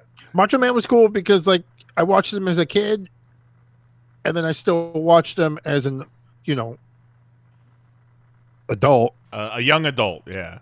Young adult, you know what I mean? And then you wore him on socks. He was like a good band. True. He always put out good albums, always reinvented himself, always had a different shtick.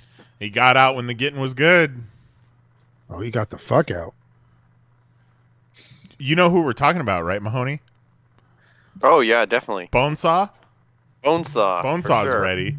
He had that epic match against Spider-Man. He killed Uncle Ben. He's got. I know what Macho Man Randy Savage sounds like, and I'm pretty sure I could pick him out of a lineup. Grammy winner, wrestler or porn star. Yeah, like I would definitely recognize the name as a wrestler. Beautiful, good list. All right, what got in the Discord, Nice? All right, Discord. Rob was the first one to chime in. He didn't give any reasoning, so let's just read off his list real quick. Number 6, AJ Styles, Flat Earther. Number 5, Eddie Guerrero. Love Eddie. I thought you were going to add something to each of them. No. Dead. I thought about it. Number 4, Kevin Owens. Nice's best friend. Nice's best friend. Number 3, Chris Jericho. Fuck Chris Jericho. Number 2, Owen Hart. Dead. And number 1, Kurt Angle, no neck. Oh, yeah, Kurt Angle was fun. Remember that time fucking Brock somersault, moonsaulted off the top rope? It was a shooting star press. Oof. Yeah. It was holy shit. I just remember, the first thing I always think of with Kurt Angle is him belly-to-belly suplexing Shane McMahon what felt like 97 times at King of the Ring. Yeah. Trying to get him to go through that fucking piece of glass. Yeah. Like, oh, God. The closest thing to a death match, that is a death match that WWE has ever had. Yeah. And it's like, he's already dead. Stop it. He doesn't have to go in there. The fucking bit when he throws him into the glass and Shane just smacks and then lands on the ground and you hear his fucking melon just crash on the concrete is so gross. He does it again. Yeah. And then he does it again. Yeah. And again until finally he goes through that fucking glass. Because that glass was way stronger than it was supposed to be. That was something, all you right. think? And then they both just got shredded by all that glass. Yeah. That was the same glass that Frank Castle put Jigsaw through. Yeah. Like, that's that glass. which set up the inevitable rematch, or the grudge match between Kurt Angle and Looney Bin Jim at SummerSlam. Mahoney, did you know that Vince McMahon hated his son so much he would put him into matches with actual killer wrestlers and have him get thrown through glass? That doesn't sound very fatherly, if you ask me. Mahoney, would you believe me if I told you that Vince McMahon once pitched a storyline where Stephanie McMahon, his daughter, his real-life actual daughter, his real-life daughter, would have his child? You know, Kelly, before you even started, you were like, would you believe me if I pitched you a story that Vince McMahon, and I was like, did he do something fucked up with his own kid? I'm betting he did something fucked up with his own kid. Yep. A whole bunch of those.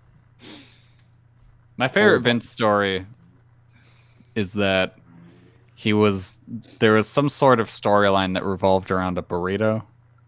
and he was like, I don't understand. No one's going to know what a burrito is. He's like, we can't run with this. No one will know what a burrito is. Like, they just won't. Meanwhile, he's eating his lunch. His lunch is a bunch of chopped up steak wrapped up in a tortilla.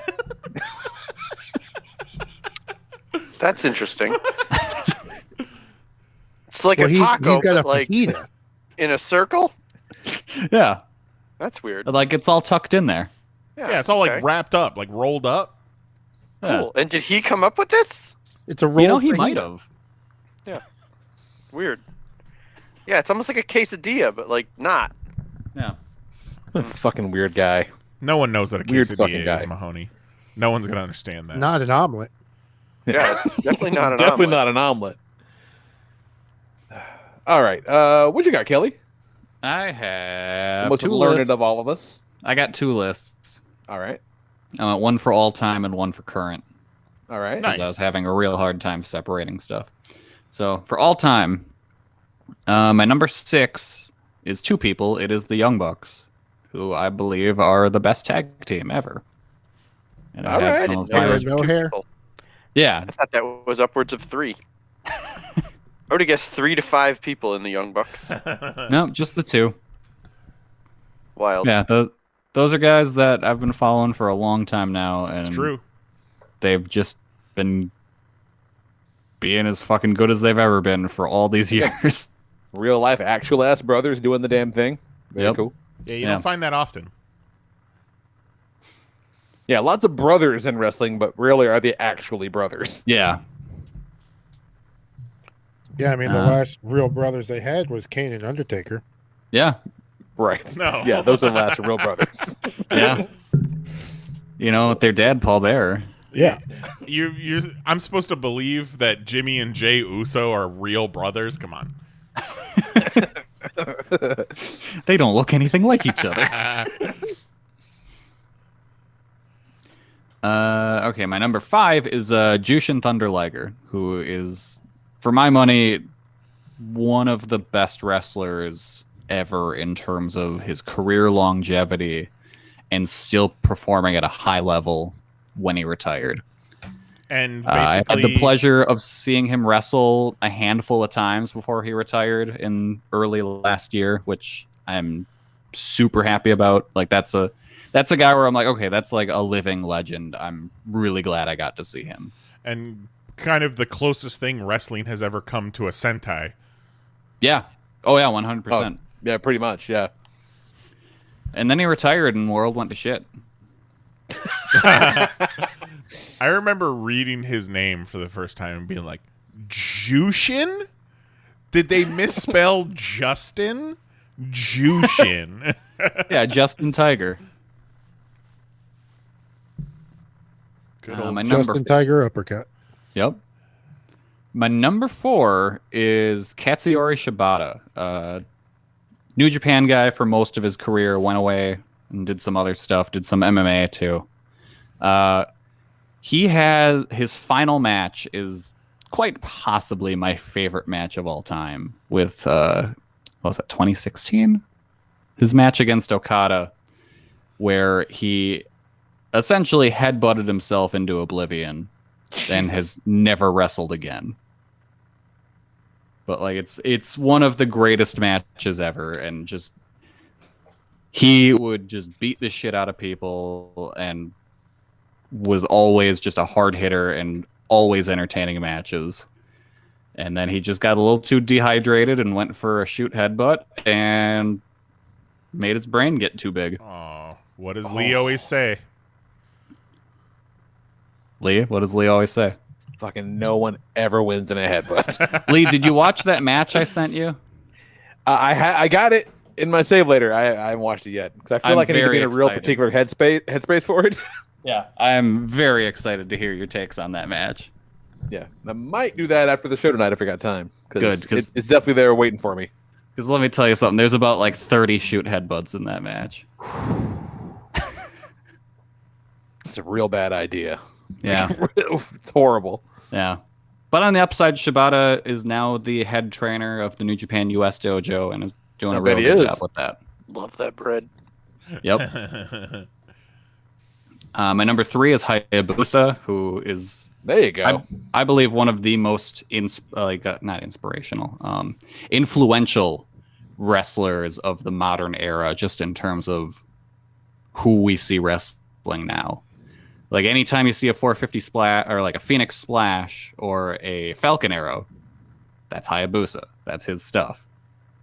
And then he was an incredible wrestler, and he could also do the crazy deathmatch stuff, like his insane matches with Onita, and like just court. Yeah. Yeah, but I would say just in terms of the style that's wrestled now, he probably is the most influential wrestler for my money. Number 2, I'd go Bryan Danielson / Daniel Bryan. Nice. One of my favorite wrestlers from like the mid 2000s. I know someone mentions it later on, but the like 05 to like 2010 or so Ring of Honor is some of the best wrestling ever, and Bryan Danielson is a huge part of that. And getting to see him wrestle at a Dragon Gate USA show in between when that time he was fired by WWE is one of my favorite wrestling memories from like an in-person perspective. And got to meet him. He was super cool. It's just getting to see him versus Jon Moxley in this really small venue was just awesome. Looking back was awesome. And then number 1, Stone Cold Steve Austin. Nice. My favorite wrestler as a kid. Oh, hell yeah. In one of my favorite matches ever, him versus Bret Hart in the submission match. Yeah, it's a good one. Yeah. Talk about fucking squirt. Oh, yeah. Oof. Yeah, that's yeah, he got straight up ragu with that match. Oh, yeah. Mm-hmm. So much ragu. And I always forget that Ken Shamrock is the referee in that match until like I start because I watch that match at least once a year, and I feel like every time I watch it, I always forget until I start. I'm like, oh, yeah, fucking Ken Shamrock's the referee in this. His little shirt and his little shorts. Yeah, because like for the most part, he stays out of the way. Yeah, like, so much that you don't remember he's in it. Exactly. Like, and for a lot of matches like that, where it's like special guest referee, they usually factor into it in a pretty decent capacity. But for the most part, he really doesn't. So, like, good on Ken Shamrock for that. That could have been his fighting background too. Just realizing that a referee should stay the fuck back and only get involved when he needs to. Yeah. As opposed to wrestling referee. Yeah. Yeah, he went into full real mode. Yeah. And there he is now, just looking like buff Robert De Niro. Man. Oof. You pinning at me? All right, and then I got my current list, which is in no particular order. Just these are 6 people that most entertain me in wrestling right now. We got Mei Suruga, who, if you watched the AEW Women's Tournament on the Japanese side, you saw her in the opening round. Very good. She's on Choco Pro / Gato Move, all those shows. One of my favorite young wrestlers.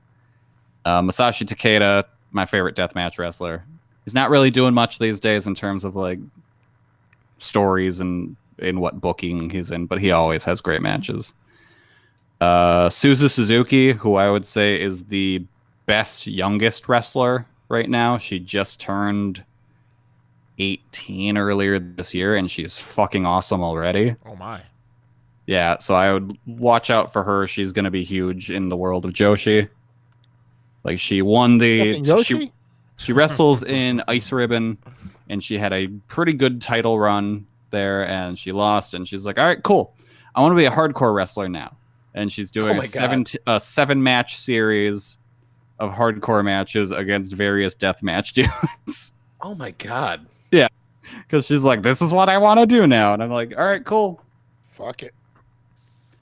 And her signature, let's do it. And she already has a signature weapon, which is little bells, because I guess like jingle, like the jingle bell things, because that's she believes in Santa Claus. Because well, no, that's in Japan. In Japanese, it's Suzu. So that was like, cool. That's my name. These are my signature weapons. And she just dumps them out and throws people on them, and it looks like it hurts a whole bunch. Yeah, I would say so. And then we got John Moxley, one of the best things in AEW. Just incredible promo, great matches. One of the best aces in wrestling. Yeah, he even had a good match against that fucking Badoni jabron last week. Like, that was a good match. Yeah, it was decent. Yeah. El Desperado, love that dude. Just an insane person. Has the coolest mask in wrestling. And doesn't care if you rip it off because he doesn't give a fuck. He'll win the match regardless. He ain't covering his face. That's pretty ballsy. Yeah. Yeah, that's one of my favorite bits. He got his mask ripped off, and he's like, "Fucking, I don't care." Like he just ripped because he ripped the top. Someone ripped the top off of it, and he's like, "Whatever," and just rips it all off and goes on with the match. That's awesome. It's like, you think that's gonna upset me? Fuck you. That's pretty good. Yeah, he's great. And then my last one, Tetsuya Naito. Love that dude. Yeah, I'd buy that. Yeah, that checks out. New Japan fucking sucks right now, but still love Naito. I was just scrolling through Twitter, and Jushin Thunder Liger got inducted into the WWE Hall of Fame tonight. He did. Hey! Because he had that one match there that one time, and they're like, all right, cool, we got enough for a clip thing. Well, no, he was in WCW for a while. Well, yeah, they got all the WCW footage, yeah. Yeah. Yeah, and then they have the one NXT match footage. Like, against... oh, okay. Tyler Breeze. Tyler Breeze, yeah. Oh, all right. Yeah, that makes sense. Sweet. Good Solid one, list, Kelly. Solid Thank you. list. Thank you. I'm not mad about that at all. I forgot. Let me shout out to Boots. Boots and Finger Guns. I'd like to give a honorary shout out to. Hey, Finger Guns is doing good work right now. Yeah, Finger Guns is champ. Yeah, Finger Guns is champ. He went nuts, didn't he? It did look like his eyebrows were shaved. Did you shave them? Oh, his eyebrows were definitely shaved off last week. Oh my god! Like his eyebrows were shaved off. Like they're kind of, and they're back this week, but like barely. So that's a week's worth of eyebrow growth. They were gone. Have you ever trimmed your eyebrows just a little bit and maybe gone a little too far, and how uncomfortable that is? No, I won't do it because I'm afraid I will lose an eyebrow. Yeah, no, I pluck. No shaving. Nah, I'll just grab this some bitch with my hands and start pulling them if I have to. Yeah. You know who has impeccable eyebrows? Eddie Kingston. Oh, his eyebrows. No, homeboy got some real good eyebrows. Oh yeah, he's got eyebrow game is tremendous unlocked. eyebrows. Very good eyebrows. You're fucking nuts. He wants to get nuts. Yeah, yeah. Eddie Kingston in his promo last week because they're feuding with Kenny Omega, all those guys, and they did the spot which every time I see it, I don't know how they don't kill a person. The thing where they put their foot in the chair and then jump on the chair, whatever. And so they're Eddie's promo last week has got his legs wrapped up, ice on. He goes, "Yeah, look at that. It's a broken thing. It's broke. The thing's broke. I got a fucking broken thing here." He was all mad about it. It's a broken thing. Whatever they did, they broke my thing, and now I got a broken thing here. I got a broken foot thing. Nonsense. It is great. Love All that right, guy. back to the Discord. Shark writes in with, he said decided to go with just fake wrestlers from movies and TV shows. So we got Captain Insano from The Water Boy, played by the Big Show. President Camacho from Idiocracy, played by Terry Crews. Number 4, Bonesaw McGraw, played by the Macho Man. Bonesaw's ready. He is so ready. Number 3, Randy the Ram, played by Mickey Rourke. And I almost put Randy on my list, but that movie... Oh, that'll get you, dude. Bummer. Yeah. Watch that and Requiem for a Dream back to back. Tell me how your fucking life is. No thanks. Now, The Wrestler is a great movie, and Mickey Rourke is legitimately tremendous in it. Like, it's a incredible performance, but fuck, what a bummer. What a fucking bummer. Darren Aronofsky made great movies you only ever want to see once. Yeah, that's exactly it. Yeah. 100%. Like, you're like, damn, this is good, but fuck, ouch. Yeah, I need to take a walk now, see some sunlight. Number 2, Francis Stachino Sr. from Boy Meets World, played by Vader. And I actually remember that episode. I remember being very confused why Vader and Topanga are hanging out together. And then number 1, Al Bundy. Because apparently he was a wrestler in one episode of Married with Children. Oh, right. Oh yeah, I Yeah. remember High that. school He's got a wrestler, picture in too. here. Yeah, Shark Yeah. included a bunch. Yo, of is he pictures. fighting a lady in blackface? He sure I is. think that's a glow wrestler. Yeah, she's like a real glow wrestler, yeah. Okay. In blackface. She looking like a glow. All right. Who's next on the Discord, Kelly? It's Zero. Zero says, negative shout out to Rey Mysterio. For years, I'd get people making references to him when they'd see my 619 area code. Booyaka, booyaka. I didn't even know who he was at the time, so it was really weird and kind of annoying. 619 is a cool-looking number that he almost ruined for me. And also, if you take out the 1, it makes the sex number. He should have used, like, 858 or some other San Diego area code. What parts of that were things that Zero didn't say, you'll never know. All right, his list. Bulk and Skull, the best characters in all Power Rangers history, also dabbled in wrestling. I don't remember that at all. Oh, I do. It's tremendous. Did like professional wrestling, or did they like join the wrestling team? Oh, no. They did some I think it was both. And they joined the wrestling team, but were like pro wrestlers. Wow, I have zero recollection of that. Every time I go back and watch old episodes of that show with Jax, I'm like, these guys are really funny. They're really good. Like, they're really funny and legitimately some of the best actors on the whole show. Like, they're really funny doing just bullshit slapstick stuff, but they're hilarious. Yeah. All right, Forrest from Forrest Gump. In the original novel, Forrest becomes a professional wrestler under the name of the Dunce. I have no choice but to believe that's true. Yeah, sure. That's in your top 6 wrestlers of all time. Forrest Gump. Leatherhead. Hold on, Kelly. Hold on, Kelly. Forrest Gump from the novel. Not even in the movie. Not good enough to make it into the movie. Continue. Today I learned that Forrest Gump is based on a novel. Right?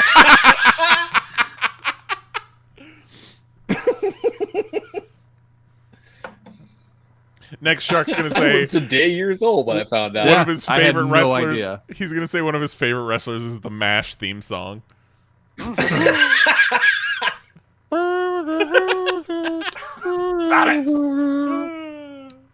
Leatherhead, hailing from the swamps of Florida, Leatherhead was a hero on Stump and Sling Intergalactic Wrestling.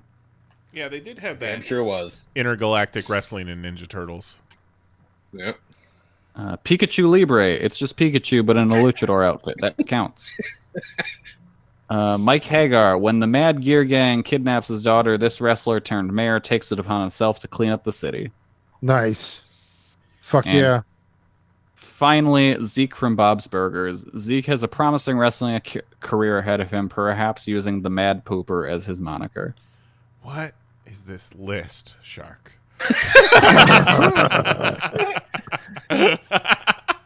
No, it's not Shark. That's Zero. Oh, okay, this is Zero's list. Sorry. I'm saying. It's fine. Attribute it to Shark.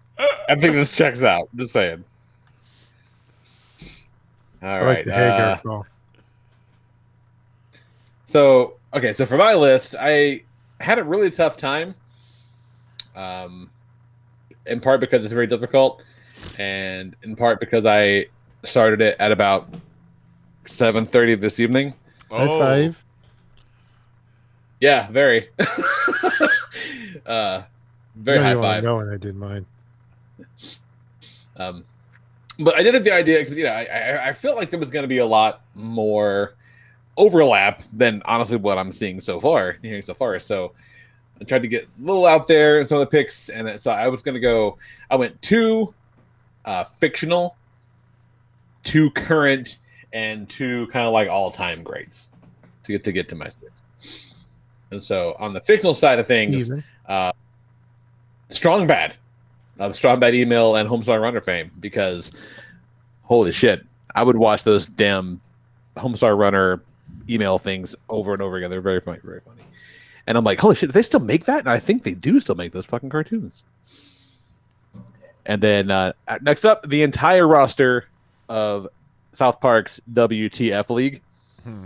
Because the pro wrestling episode of South Park from, God, probably 10 years ago now at this point is really quite fucking fun. And that episode of South Park inspired Tony Khan to hold wrestling shows at Daly's place. What? Yeah, because they perform it like an opera kind of, right? Like right. In front of a like what do you call that? An amphitheater type deal. Yeah. So he and saw the whole thing it just devolves into just doing the story stuff and not actually fighting anything. Yeah. Tony Khan saw those episodes of South Park and knew he had this venue, Daly's Place, and was like, I'm gonna have wrestling at Daly's Place someday. That's fucking tremendous. Love it. South Park doing the Lord's work. Yep. And that's the episode that spawned the it took your gerbs. Took my gerb.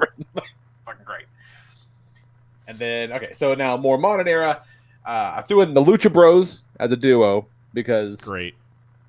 Goddamn, they're so good. Like I like that their styles are pretty different. Pentagon and Phoenix's styles are not super similar. They complement each other really well. Again, hey, Mahoney, real life, actual ass brothers. Are they real life brothers? Nice. Yeah. Yeah. Okay. No. That's why I was always mad at Lucha Underground for never working that into the story.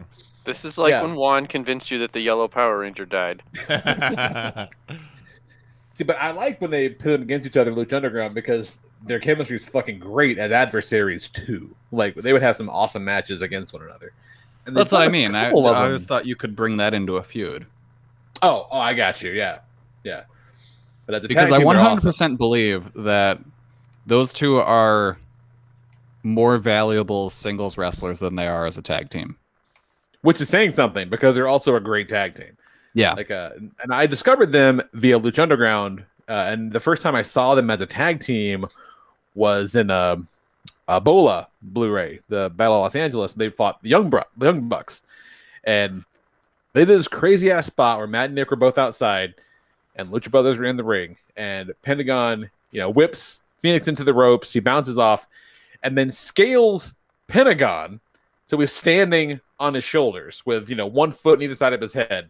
And then Pentagon turns around, and then Phoenix moonsaults off of his brother's shoulders onto the guys on the outside of the ring. It was fucking spectacular. I'm like, holy shit, I've never seen that before. That was incredible. Those guys are something else. And then we saw them wrestle a million times. Yep, and every time I was super into it. I remember they walked past us in the lobby of the convention center here in Orlando when we were seeing all those WrestleMania week shows. And they were very tiny and sweaty, and they rubbed against us. Very tiny. And then next up, Joey Janela makes a list. Oh, nice. I thought you were going to say Joey Ryan. Oof. No. Joe Ryan just got a bad rap. No. Joey Janela. This cancel culture bullshit is getting out of hand. Yeah, it's got to the point where you can't, drug and harass dozens of women. Allegedly. Yeah, allegedly. Don't Right. sue us, Joey Allegedly Ryan. He's real sue happy. Litigious. Allegedly. Yeah. But no, Joey Janela, I think he's got an interesting style in the ring. He was doing some really cool, interesting promo shit for himself. Very entrepreneurial. You know what I'm saying? Yeah. Very go-getter, very self-starter. The Spring Break shows are some of the best shows I've ever been to in person in my entire fucking life. Like, it's so much fun. The energy is great. Books really wild stuff, man. Joey Janela very quickly carved out a little place in my heart. Like, I love Joey. Mm-hmm. And then kind of going back to the roots, had to put Shawn Michaels makes a list. I think Shawn Michaels might be one of the best wrestlers ever. Wow. Sexy boy. I wouldn't have pegged you as an HBK guy. Big HBK guy. Like, not, I was a big DX mark back in the day too, so all that shit played into it. Mm-hmm. Like, I love Shawn Michaels.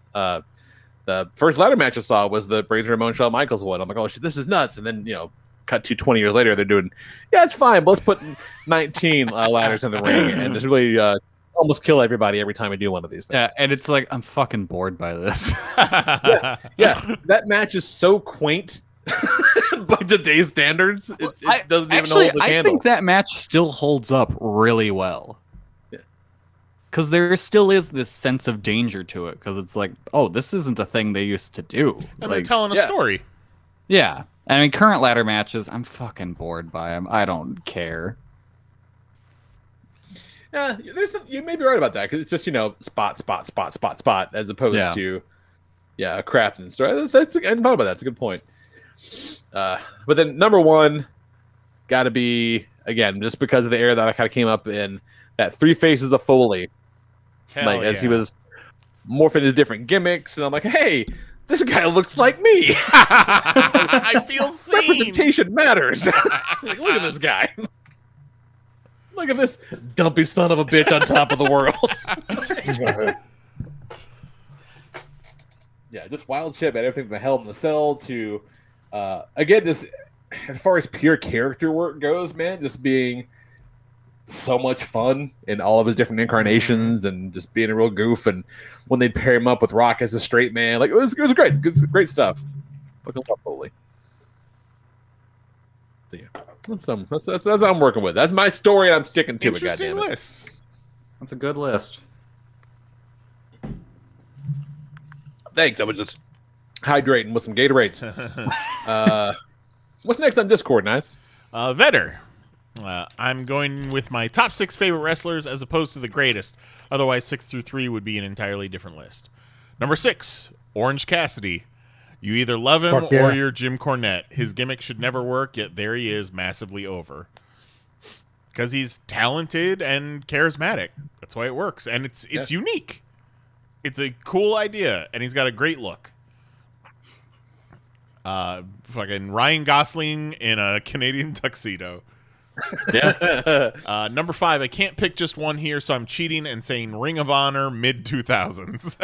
Hell yeah. CM Punk, Samoa Joe, Bryan Danielson, Colt Cabana, AJ Styles, Nigel McGuinness, Austin Aries, the list goes on. All prime, and every match was 5 stars.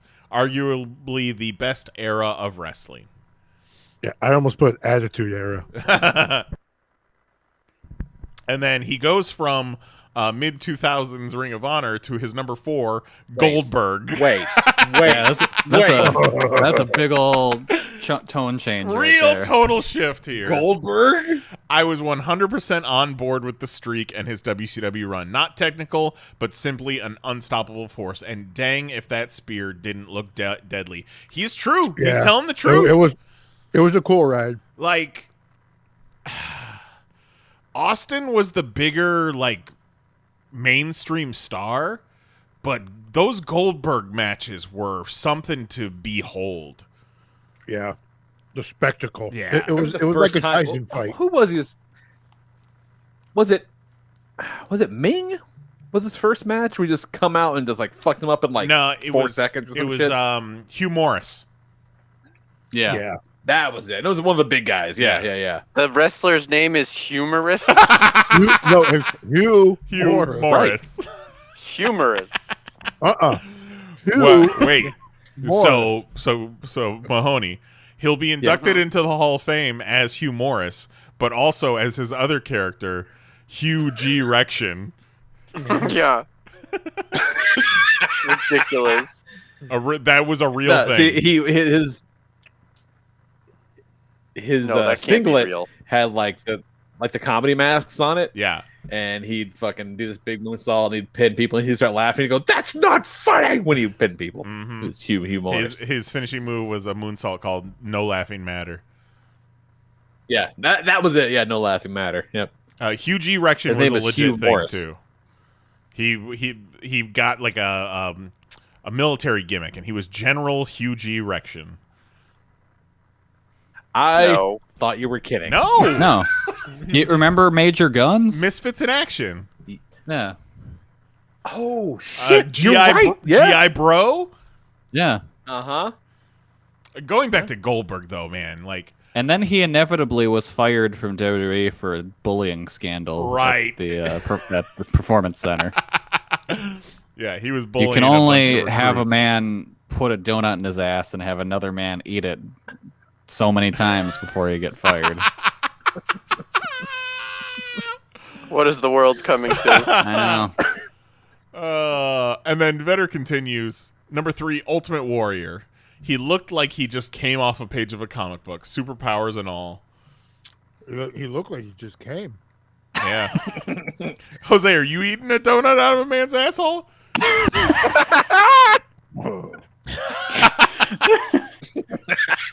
Jose wanted to get out of workout that day. It was good though. Number 2, Macho Man Randy Savage. Truly a one-of-a-kind character and can never be duplicated. I mean, what's his name? Definitely duplicated a little bit. Yeah. Black Machismo. Heel or face, it didn't matter. I was digging it. It's crazy to think he may have merchandise out now. More merchandise out now than he did in the 80s and 90s. Ooh, yeah. And number 1. Lee, trivia question. Who that you see on a regular basis on AEW had a donut eaten out of their ass by Matt Cardona? Oh. Regular base AEW, Matt Cardona. Wow. You're a Cardona or a Cardonat? Matt Cardona, a.k.a. Zack Ryder. Right. A.k.a. Homeboy. Yeah. What kind of donut are we talking about here? Is like there a crawler? Homeboy. I'm thinking like a mini powdered. Oh, I'm like, not sure almost what like a munchkin? Or is it like the Yeah. donut holes? Or one of those frosted donuts. That'd probably be pretty good. Yeah, but just Oh, No, it's a Boston put cream. that in the intro. For ease of eating, I would say probably an eclair would be the best. Yeah. No, I put a bear I'm claw. calling foul on an eclair being a donut. Is it What? For real? You don't count an Yeah. eclair as a donut? No. What if it's sold at a donut shop? What if a pizza's sold at a donut shop? Is that a donut? Like I can get like a turkey sausage English muffin at Dunkin' Donuts. Is that a donut? True. Would it have been Matt Seidel, Kelly? No. Was it? Was. Can I guess? Yes. Was it Luchasaurus? No. Oh. And that's why he's got you blocked. Yeah. No, it was Luke Gallows. Oh my god. What? And this was What? to get out of working out? Yeah.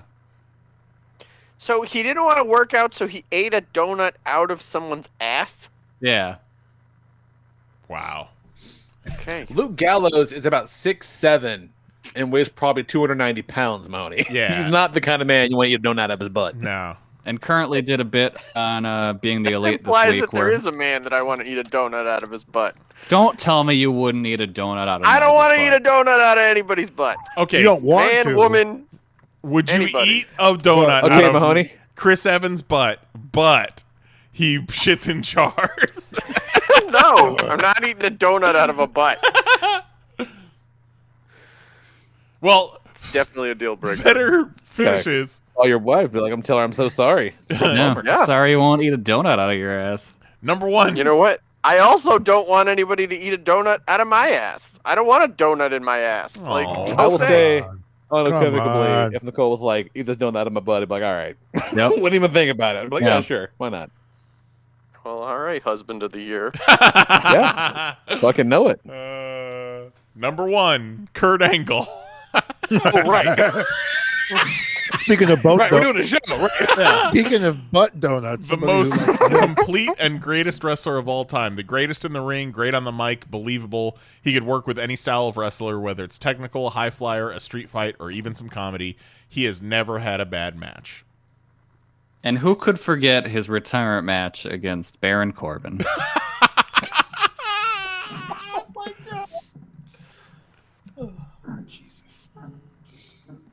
J-Pop writes in with the honorable mentions to Masato Yoshino, Masaki.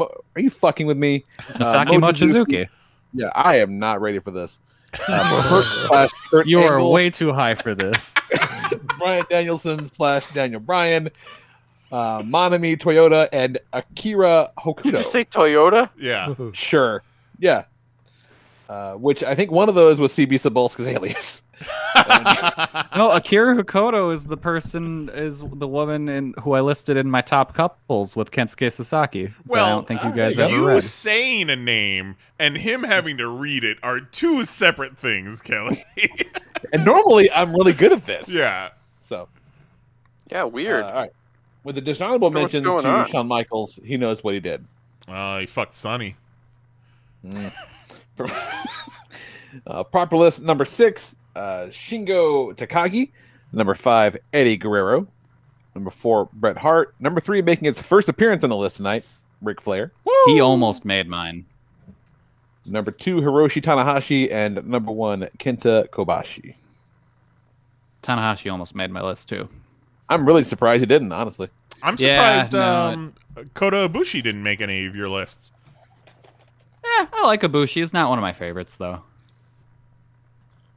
You all right? Okay.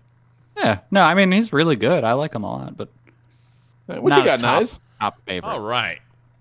What do I got? Let's see here. Chris Benoit. I did. I fucking. almost. I loved Chris Benoit. Chris Oh, no, Benoit he was great. was legit one of my favorites. So when that happened, like I had to peace out on wrestling for a while. Yeah, he was really great. All right. I remember talking to someone that was really upset when one of their favorite wrestlers retired, and I was like, "Yeah, at least he didn't murder his family and hang himself with a Bowflex." Merch.panelsonpages.com. Double murder suicide. Double murder suicide. All right, I got one shout on my list, and the main reason I kind of want to watch WrestleMania this weekend is because my young buff daughter Rhea Ripley is going against Asuka for the WWE Women's Title. So That could be a really great match. So proud of my young buff daughter, and she's been on my radar since we first saw her at the Mae Young Classic. Been following her career, even though I don't watch WWE much anymore.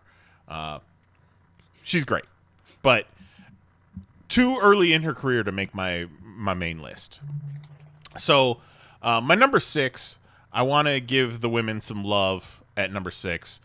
You got to give it to the Horsewomen for kind of revolutionizing women's wrestling, at least in WWE. You know, that shit's been happening in Japan and the Indies for a while. But if I were to pick one Horsewoman on my list, it would be... Lee's really against this inclusion. Why? Lee, who's your favorite Horsewoman?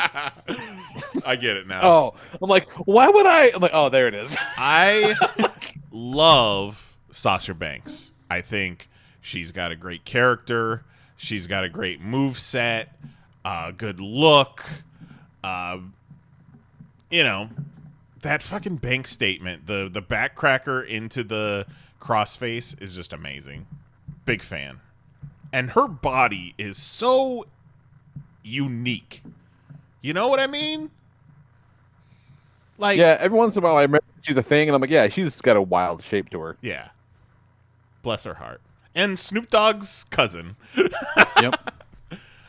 Number 5, we mentioned it earlier. And Mandalorian. Yeah, in Mandalorian. Number 5, we mentioned it earlier. My best friend, Kevin Owens. I have seen him out in public multiple times. I've spoken to him. He looked at me and responded.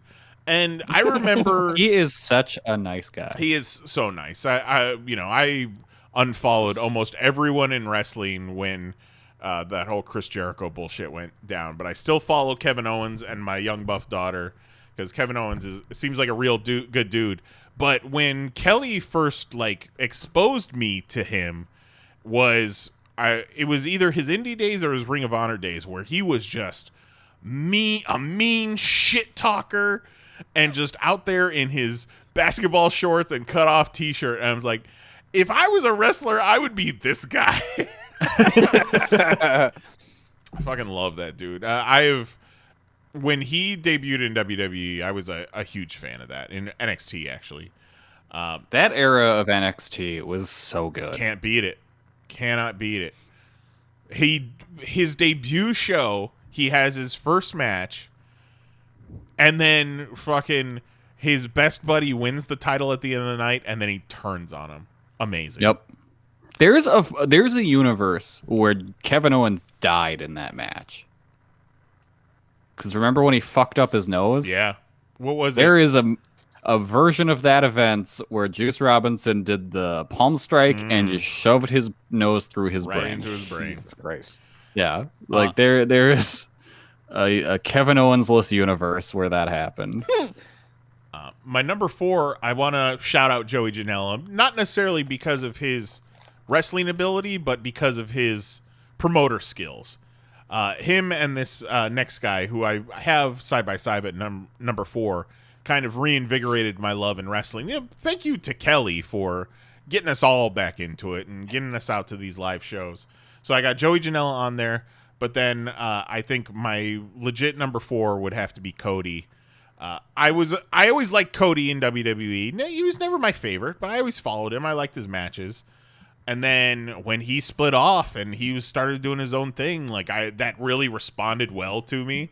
Bucking the corporate system was something that really appealed to me at that time in my life.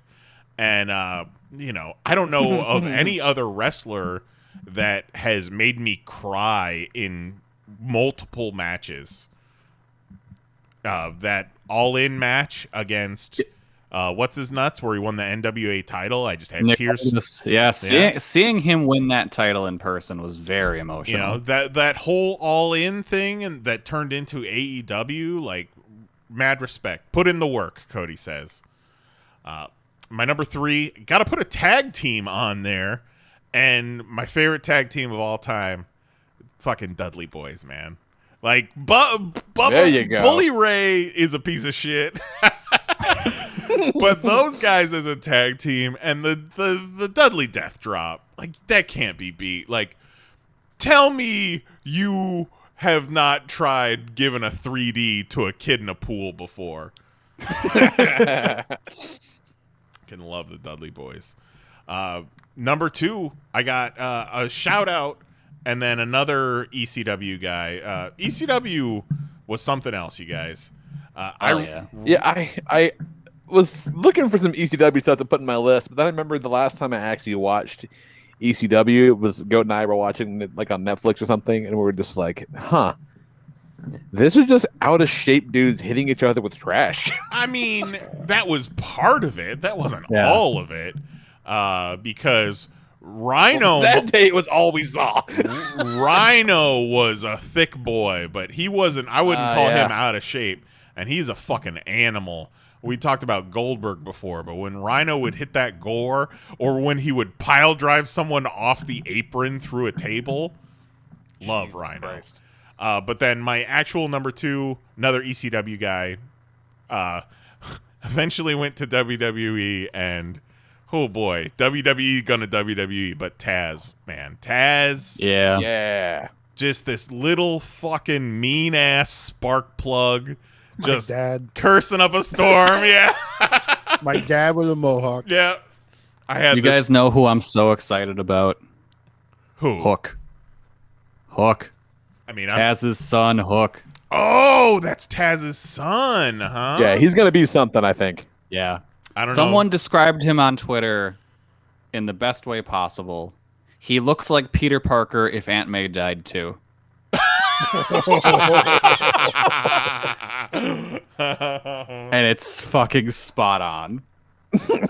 But man, well, probably my favorite WWE debut of all time was Taz at that 99 Royal Rumble coming out against Kurt Angle and just wrecking shit, and then never did anything after that. They just kind of shat on him, became an announcer shortly thereafter, but he had that one good match in MSG. Yeah. And then my number one, Jose was talking earlier about he put Triple H, Stone Cold, and The Rock on one line together. And I'd say that obviously Stone Cold and The Rock, come on, were like a huge part of wrestling history, the Attitude Era, all that. Triple H, yeah, he was part of all that, but he also has a lot of baggage attached to him at this point. But he's got a human zoo. Yeah, I loved him until he talked way too long on the mic. He did. Every Raw was a 25-minute Triple H promo at the beginning. Well, and then there was the time where all of his matches had to be like 40, 55 minutes or whatever. And the same as Lee's number one, because I felt seen. Mick Foley. I dressed up as Mick Foley. I had all of his books, got to meet him, got a photo with him with my eyes closed. But yeah, that era where it was Stone Cold, Rock, Foley, Triple H, Undertaker, all at the top of the card, like, come the fuck on. Come on. Yeah, and then the more you find out about Foley too, the crazy, backyard shit that he would do, and they kind of incorporated his like childhood gimmicks into his stuff. It was a lot of fun. Yeah, that Three Faces of Foley VHS was something else. Good stuff. Good stuff. Because I don't want to fuck it up again. Who's next on Discord, Kelly? Hold on. Let me turn my phone. Let me look. All right, it's Ben. Shout out to Ray Phoenix, Ricky Steamboat, Kurt Angle, Sting, Io Shirai, Mick Foley, Shinsuke Nakamura, Hangman Page, Bret Hart, and The Rock. All right, we can't have 9. I know we got no rules, but come on. That's a lot of shout outs. Shout out to everyone. Number 6, Asuka. She's got it all. Ring ability, charisma, and has a fantastic look. Even her promos are entertaining, and I don't understand a word of them. Asuka is really great. Yeah, she's awesome. Number 5, Sid. He was never the best wrestler, but he was always fun to watch. His botched promos were a hoot, but his ad-libs, I don't know shit, are even better. Sid was scary, man. Wow, okay. One of my favorite power bombs of all time is that Sid power bomb. My favorite thing about Sid was he would always disappear in the summer to go play softball. And then come back in time to cut Arn Anderson with some scissors. Yep. Jesus Christ. Number 4, Randy Savage. Hogan and the Warrior got more attention, but the Macho Man was just as outrageous and was actually a skilled athlete to boot. Number 3, Ric Flair. Shot at Hogan and whoever the fuck. Warrior. This guy was actually an athlete. Not like you assholes. Hogan. He's not wrong. Number 3, Ric Flair. A good villain is just as, if not more, important than a good hero, and there was no one better at that role than the Nature Boy. The Nature Boy. The Nature Boy was a villain? Yeah. Yeah, the Nature Boy Ric Flair. Okay. What about the Nature Boy suggests I'm evil? He was a shit talker. He was. That's what he did. Yeah. He ride limousines, jet flying. He knows he can name himself literally any fucking thing he wants, right? Yeah, but he always had trouble holding his gaiters on. Oh my god. Yeah, that's the thing. Kelly's right though. Like Ric Flair would fuck your mom. Yeah. Like that was essentially his gimmick. Like Ric Flair would fuck your mom. A finger. Yeah. And then let you know about it. You know what I mean? Like He'd give you a wet willy and be like, you know what I just did? Nope. He'd also show his dick to a flight attendant. Yeah. Yep. I can see that. He'd That's also probably do, not like, the I only don't know, a person pound he of shows cocaine. dick to. Number two, Eddie. Fucking parties with your boy, kicker. Your fantasy team. Bad Bunny? Gronk? No, Kelly's kicker. Who's Kelly's kicker? Who's my kicker? The fucking kicker from Indianapolis. I don't know their Kelly. names. Tell us the name of your kicker on your fantasy team. Oh, fucking glasses. Yeah, Rodrigo. Rodrigo. Oh my God! What just happened? Rodrigo partied with fucking Ric Flair on his birthday. Nice. Like, no joke. Do you remember Kelly's kicker on his fantasy team?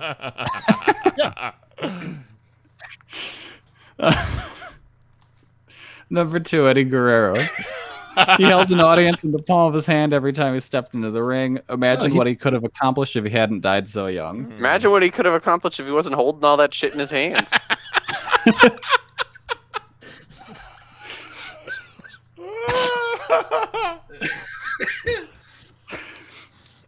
And number one, Stone Cold. To be honest, I wasn't the biggest Austin fan back in the day, but after familiarizing myself with his whole career, I get it now. Plus, he's probably the most fun wrestler to imitate. Oh, hell yeah!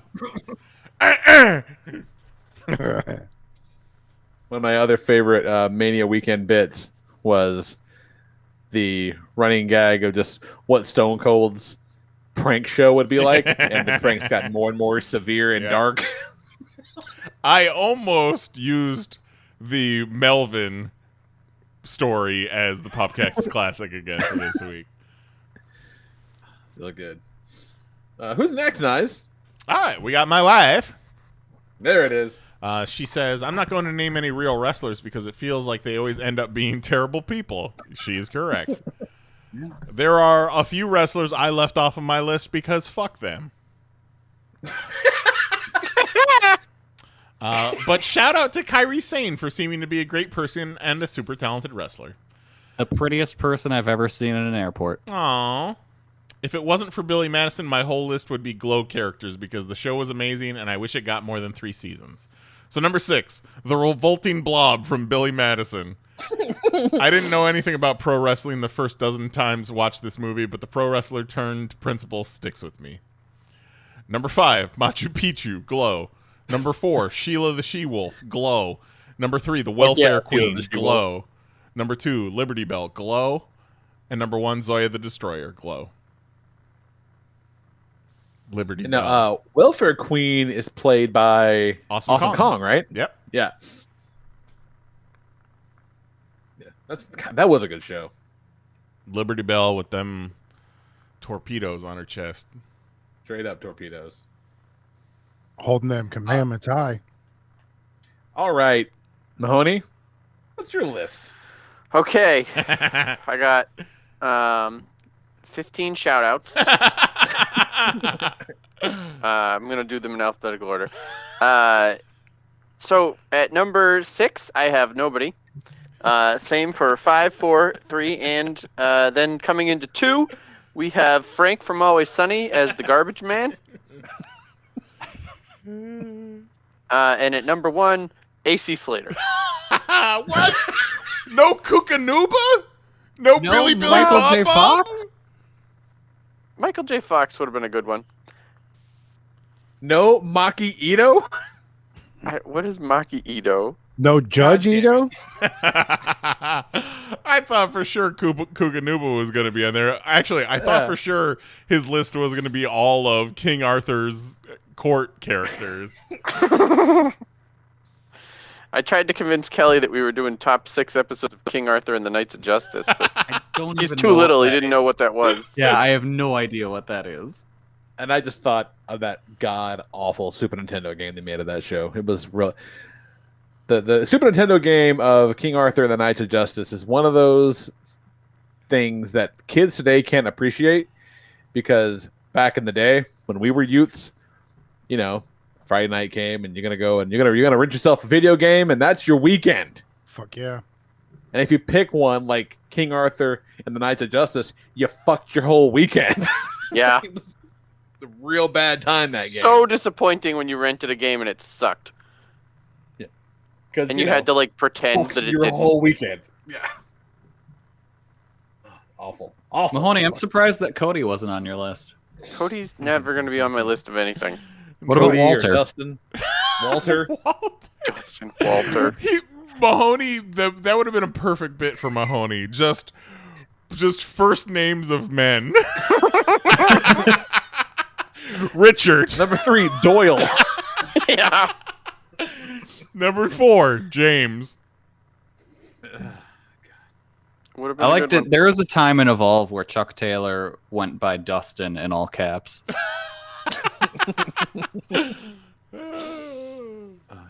His name actually is Dustin, I believe. Yeah. Yeah. That's pretty funny. Yeah, Dustin and Greg. All right. In the morning. Okay. And then lastly, Goat writes in. Well, hold on. Since Mahoney didn't do the work on his list, I think he should read Juan's list in the Discord. Oh, there you go. Yeah, what is Juan's list, Mahoney? I'm trying to just get that on purpose. Hang on. I'm not even Because close now to that I'm looking at prepared it, for this. One blocked Juan also didn't do the work either. Where is one?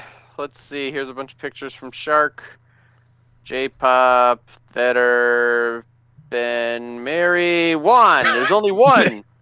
Dennis Dumphy, a.k.a. Demolition Man, D-Man for short. Soon to be featured on a Disney Plus show, I'm sure. Is he talking about the dad from Modern Family? Nope. He's talking about Captain America's sidekick, Demolition Man. Yeah. Remember him? D-Man for short. He lived in the sewer? He's got a Wolverine costume and also a Daredevil costume. Yeah, like a Daredevil costume with a Wolverine mask. He was a strong homeless man. And he was a wrestler? Yeah. Yeah. Like every strong homeless man. Well, I mean, usually they turn into strong homeless men. Well, it's chicken or the egg, really. Ridiculous. All right, now we can read Goat's list. Taking him home, my good buddy Goat writes in. Number 6, Pentagon. Solid choice. One half of the aforementioned Lucha Bros. Number 5, Jeff Hardy. Number 4, Stone. Number 3, Ultimo Dragon. Very good pull. And then number 2, Shawn Michaels. And number 1, quite possibly with the most appearances on the list. Yeah. The Macho Man, Randy Savage. Yeah, I'm actually surprised Jeff Hardy didn't make more appearances on the list. He was super influential. Yeah. And am I correct in thinking that they have paired him with Matt Riddle? Is that right? I don't think so. I mean, maybe. No? Okay. I thought they paired Matt Riddle with a scooter. Yeah. Yeah, Matt Riddle's got the scooter gimmick. That's so stupid. And the CGI birds gimmick. Oof. God damn it. Well, that was fun. That was fun. Good times. Was it? That was a good one. I had a lovely time. So next week, we're either going to do the thing with my second lady wife, Jennifer, or what's the other thing? Well, since we did enjoy doing the drafts so much, we talked about doing this around the time that the Snyder Cut came out, but we completely missed it. But since the Snyder Cut's still kind of in the news, we're going to draft our ideal Justice League teams. Snyder Cut's still playing. It's still running. People haven't finished it yet. Yeah, those The people psychos are haven't still shut tweeting the fuck up about it yet. Hashtag restore the Snyderverse. Restore these nuts. I said before the show, I'm going to attempt to make an even worse lineup of a Justice League than Zack Snyder did in that nightmare scene at the end of the Snyder Cut. Oh my God. Oh, you mean the whole movie? Got him. Gotcha, bitch. It's like Cyborg, but he's got 2.5 arms. Remember when I thought for a second that he had, like, a humpback? Because I really thought he had a humpback. Oh, man. Yeah, no, arms. Eric Magnus hit us up with a super chat for $5. He says, sup, dudes. I didn't get a chance to do a top 6. I only got 1 day off now. My list would have been all women and Sunny Kiss. Anyway, oh well, back to work. Hell yeah. Nice. Fucking rock solid list. There you go. Sunny Kiss Thank makes... you. Thank you for the super chat. Yeah, I appreciate Absolutely. it. Sunny Kiss makes Sunny my Kiss, wiener the most feel weird. ridiculous ass in wrestling. Yeah. Sunny Kiss. It goes I Sunny think Kiss, Tay-Conti, Ricochet. I think Yeah. I've said this before, but Sunny Kiss makes me want to change my Twitter bio. Yeah. You know, I mean, hey, you get some donuts, we'll talk. That was fun. Yeah, so keep an eye out. We'll either do the draft or the other thing. And if we do the other thing next week, we'll do the draft the week after that. Yeah. So, Joey Janela once described Sunny Kiss as the Wagyu beef of asses. I believe that. Good times. All right, let's talk about comic books. Get the fuck out of here. I'm quite keen on comic books, especially the ones about superheroes. So I'd gotten all caught up with my comics, and then I fell off and stopped reading new shit, Kelly, because I read a whole bunch of Berserk instead. Hell yeah. It's real fucking good. It's real so good. It's really good. And like for a second, it looks like something good's about to happen. Which, like good to Guts, which I know means that something good is definitely not going to happen to Guts, because good things are not allowed to happen to Guts. Nope. So it's gonna be real bad. So I just finished the third big hardcover. So Okay. He left. You know, Griffith got kidnapped, got captured, and was tortured for a fucking year, and so he's back. And so There's some real bad times coming up. Yeah. He's made sweet lovin's to Casca in the forest, and they had some genuine human connection. And like, oh yeah, so that's definitely so she's probably gonna die soon, or he's gonna start losing limbs and eyes and shit. Because like this was way too of a genuine good thing for, quite frankly, both of them that I know will not stand. Yep. They're loud. Yep. So Zoe has been kind of dabbling in my mangas. If I'm reading something, she'll be like, "Hey, what are you reading?" And she did that when I was reading Berserk, and I said, "Oh, it's Berserk," and no, you can't read it. It's horrible. Like, not yet. She's like, Yeah, "Oh, no, hate I'm a little that, young whatever." for that one. Yeah, no, not yet. Shit, I'm a little young for this one. Yeah. It's terrible. Yeah. So, yeah, that's all I read this week. Just a whole bunch of Berserk stuff. Very good. Rock solid. What you got, Kelly? I'm continuing to fall down the Savage Dragon hole. There you go. I'm at about issue 86, I think, now. Yikes. That's a lot of dragon. I'm making my way through. Walking fast. Yep. Issue 258 comes out tomorrow. Wow. You'll be caught up in like a month. I know. So what I'm gonna do is I'll get up through all of the 10 archives, then I'll grab the most recent trade, and that'll take me to issue 252, and then I've got waiting for me at work in like my little cubby hole issues 253 onward. There you go. I'm just going single issues from then on. Now, did we talk on the show about your plan to put the Savage Dragon archives in the manga section of the store, or was that in the chat? I think we talked about that on the show. I didn't actually end up doing that. I think it's a great experiment. I feel It's like a very interesting experiment. I want to try it, but I also don't want to deal with angry people once they realize they've been had. Yeah, but like they'll have been had by having had a good time. Like, But oh once they- man, I got duped into doing this thing that I really enjoyed. You son of a bitch! I just thought it was a donut. Yep, exactly. Now I don't have to do a workout. Shit. This What do you week got, I'm Knives? being the What are we elite talking Luke about? Gallows was blind because he'd whacked off too much. Oh my god! In there. With giant, overly tanned arms. Yeah. Ridiculous. What you got, Nice? So besides watching a bunch of Godzilla movies on HBO Max, I also, just for shits and giggles, rewatched all of Check It Out with Dr. Steve Brule, which is funny Nice. because he's in Kong Skull Island and he wears a jacket that says "For Your Health" on it. Oh, that's kind of fun. Rewatching that show, which is one of my favorite things of all time. You know who Dr. Steve Brule reminds me of? Fucking Jax. I'll bite. Yes. Why? Just like speech patterns, the way they talk, like their inflections. Like we get on Fortnite with Jax and he'll say something and I'll just think that's something Dr. Steve Brule would say. Like incidents where we'll kill somebody or Jax will kill somebody and he'll go, "Okay, I love you, bye." It's like, that's such a Steve Brule thing to say. 1 of paper equals 4 of coin. Yeah, the way Jax calls actual players that aren't NPCs humans. That's so weird. Love it, though.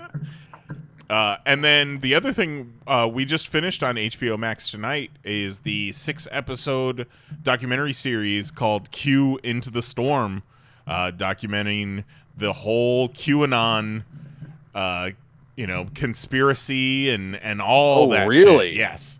Real interesting watch. And by the end of it, you have a pretty good idea of who Q actually is. So I think, Jose, you would like it especially because there's some real whacked out shit in there. I'm down. I like whacked out shit. Yeah. And really well made, too. Yeah, that actually sounds really interesting because that is kind of my shit, and I will admit to not knowing a lot about where it came from. So that actually sounds really interesting. Yeah, same.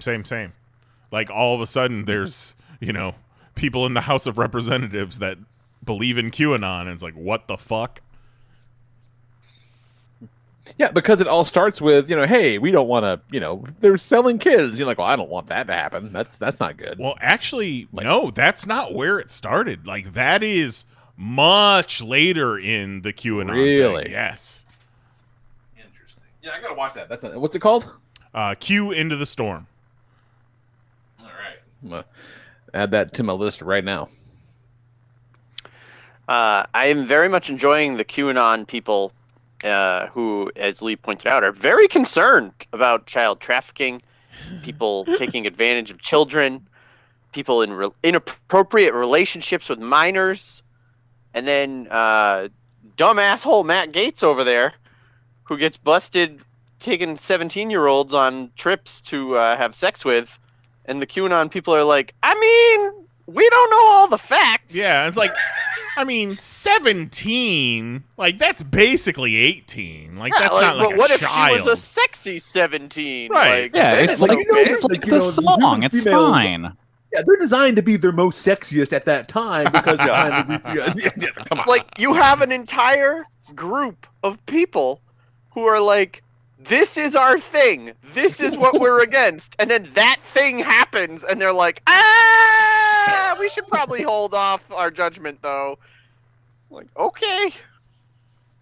Lunatics. They're all Lee, next over. week, bring your realtor on the phone. We'll do deal breakers with her. Yeah. Jesus. We'll just start with not white. So like, I'm Like, out. okay, so they're your perfect mate, but they don't think kids are getting fucked in the basement of a pizzeria. Deal breaker or not? Oh God. Total 10. Absolute catch. He's from Mexico.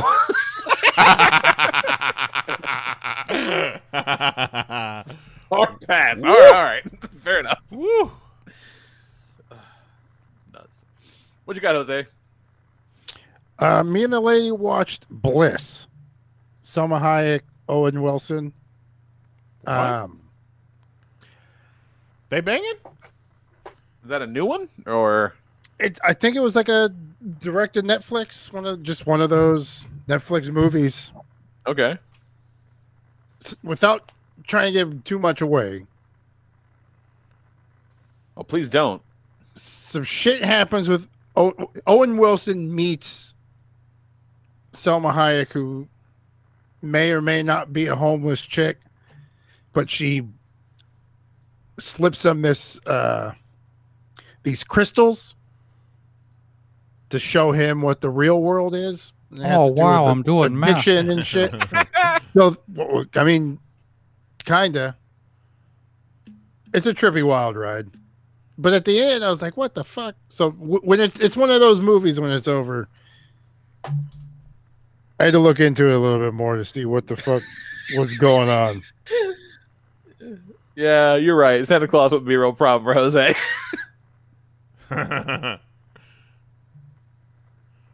And what's it called? Bliss. Bliss. Okay. So like it might be. She shows Owen Wilson a world that may or may not be real life compared to this world he's living in. Oh, all right. How do you find these movies? Sometimes just hit play. Yeah, Wild. Netflix does have a randomized feature now. And say, let's roll. Take me on a journey, Netflix. Sometimes it's good. Sometimes it's garbage. Yeah, Nicole and I were trying to find something to watch the other night, and we almost landed on what is our kind of regular go-to 25 minutes of trailers before we picked out a fucking movie on Netflix to watch. You feel like you've watched like 9. To that end, Peppermint's a big dumb action movie. It's fun though. That's the one where Jennifer Garner. Jennifer Garner's the Punisher. It's pretty good. Yeah. It's called Peppermint? Yeah. Yeah. All right. It basically is the Punisher. Absolutely. Pretty much exactly that. But it's good though. It's fun. What you got, Mahoney? I don't have much of anything. I'm trying to remember anything that I watched or did this week that would be exciting to talk about here, and I got pretty much nothing. So, well, it sounds like we can call this a fucking show then. Let's call it a show. Yeah.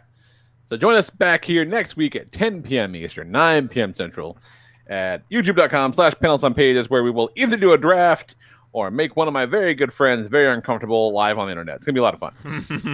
Either We're going to be uncomfortable. She's going to have a great time. Right. Oh, no, we're going to make her uncomfortable. No, she's great. Jennifer, you're going to love it. We're not going to be mean to you at all. No. It'll be good. So, yeah, keep an eye out for that or the draft, either way. So, yeah. For Jason Nyes, Jose Guzman, Kelly Harris, and my good buddy Mahoney, I'm the Lord Reverend Lee Rodriguez. Check out the new merch at merch.panelsonpages.com. Join the Discord, maybe over and over and over again if you're a bot. Yeah, join the Discord, but if you do it too many times, I'm going to ban you. I already banned that guy. Guys, you might have banned him. I banned him. I think multiple people banned him. Like, you're banned. You can't just join the Discord every 15 minutes. I don't know if you're having trouble. I don't know if you're doing it because you don't know how Discord works. I don't know if you're a robot. But I can tell you, not interested in talking to you. If you can't figure out how the Discord works, have a wonderful life.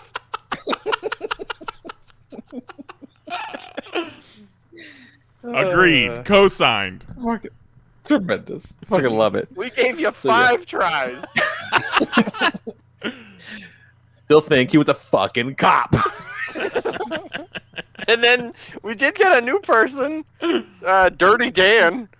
Dirty Dan. And I was like, you better not fuck us like that last guy. And he didn't know what I was talking about. So welcome, Dirty Dan. We would love to know more about you if you're not a fucking cop. Yeah. Yeah. Don't you dare leave the server and come back 4 times or I'll ban you. You gotta too. tell us if you're a cop. No, yeah. Yeah, so we're back next week. Love you guys. Thanks for hanging out. Love you. Bye.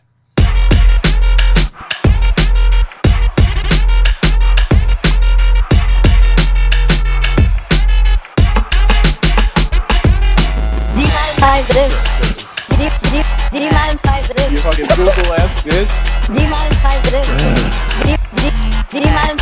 Fucking Google something. Holy shit. You fucking Google ass bitch. I didn't want to say it. What are you, some kind of bitch? Whoa. You fucking Google ass bitch. Why you keep bugging us, YouTube? You fucking Google ass bitch. That's it. Show's over. We're done. See you next Tuesday.